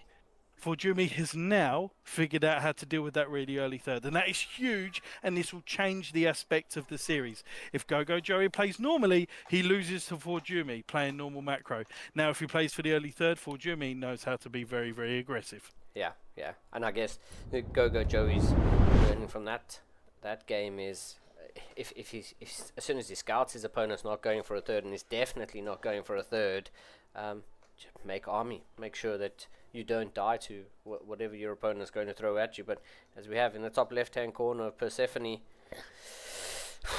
he's lost the last 2. He's going to bring it back. Hopefully it is Go Joey. Can't believe it, man. Absolutely fantastic. And on the bottom left hand side, playing for Streamer Zone or Kirktown, as his clan tag is here, leveling up the series. And I called the reverse sweep almost. It is for Jumi. Absolutely insane. You see how the learning aspect of a series goes? There's hundreds, if not thousands, of great players in this game, yeah? Yeah. So the top 200 players of each region, that's like 600 players, yeah, that could be in a series at any one point. And you're meant to learn, yeah, during a series of how someone plays, especially with someone as scary as Joey. The later the game goes, Joey is actually getting really, really confident. He's almost like Cyril from Temu. Yeah, let's be honest. Yeah. So, I don't think he goes for that early third. If he does, I think Jimmy's just going to bust out a Robo or another Twilight Opener here. And remember, Robo and a Twilight Opener normally is aggression because they can't take that free third base. Stargate always means third. Yeah, because it's really easy to take that third base. He goes for the early third again. It's up to 4 Jumi now. Yeah, Yumi did track that drone leaving, so definitely knows that it's going to be here. I think go down and check and just confirm, make sure that he's not imagining anything. But yeah, I thought that probe was going. But yeah, Yumi did track it going. So this is all on 4 Jumi to punish, or he grabs his own third base. Yeah, very, very quickly. Because if his opponent's not going for early link speed, he doesn't really need to be worried about losing the third. He is going into Stargate though. This is going to have to be very effective here. Joey counters this opening that Fujumi's going. Maybe he does like a Void Ray and then goes into loads of Zealots. Maybe he goes into like a Void Ray into a +1 Zealots or something like that, like an in-between build. Yeah. I'm calling it. I've been alright with my calling at the moment. It's been alright, isn't it? Hang on. I did promise the viewers someone more knowledgeable, and you're proving yourself just too good, man. Too good. You got to give the rest of us a chance here, Game Richie. But yeah, let's see. I was an Adept and now a Stalker. Stargate's finished. Nothing's been produced out of that just yet, so just gonna see what. Oh, there we go. Okay, it's gonna be an Oracle. You know, this is what Yumi did in the first 2 games, and Go Joey played those games so well, and we'll see exactly how he wants to do this. Okay, the Depths finished the shade up into the main base. He's killing some units here, and now starting to. Oh, he does misfire here, but he's going to kill 2 workers. Okay. That was actually really worth it. Oh, he's going to get a 3 workers. Yeah. Wow, that's huge. Right now, Fujumi's doing all the great things. Robo's coming down before the third here. Stop it, Richie. Stop it. I'm getting worried now. I'm getting worried now for Joey at the moment. Is there going to be a third? He's moved that probe down there to give the intention there is going to be a third, or are we just going to see, oh my god, is he going to do? I'm almost looking as a spectator as much as a caster as well, which is really, really cool. Because I get quite excited for when people find things out, but there's link speed not exactly done. And some of these Zerglings are walking across the map trying to figure out what's going on here. Yeah. Look, he thinks there's a third base coming down. Yeah, no third base. That's something that Gogo Joey is definitely going to have to... Is he going to check here in the corner just to see if he's being bamboozled? Yeah, no third base just yet as the Oracle's moving across the map. Gogo Joey, that's something he really needs to keep track of. He has to make sure that... yeah, he's coming back in to check again. Just trying to make sure that he knows what his opponent's up to. Oracles get shooed away by 2 queens at the third base.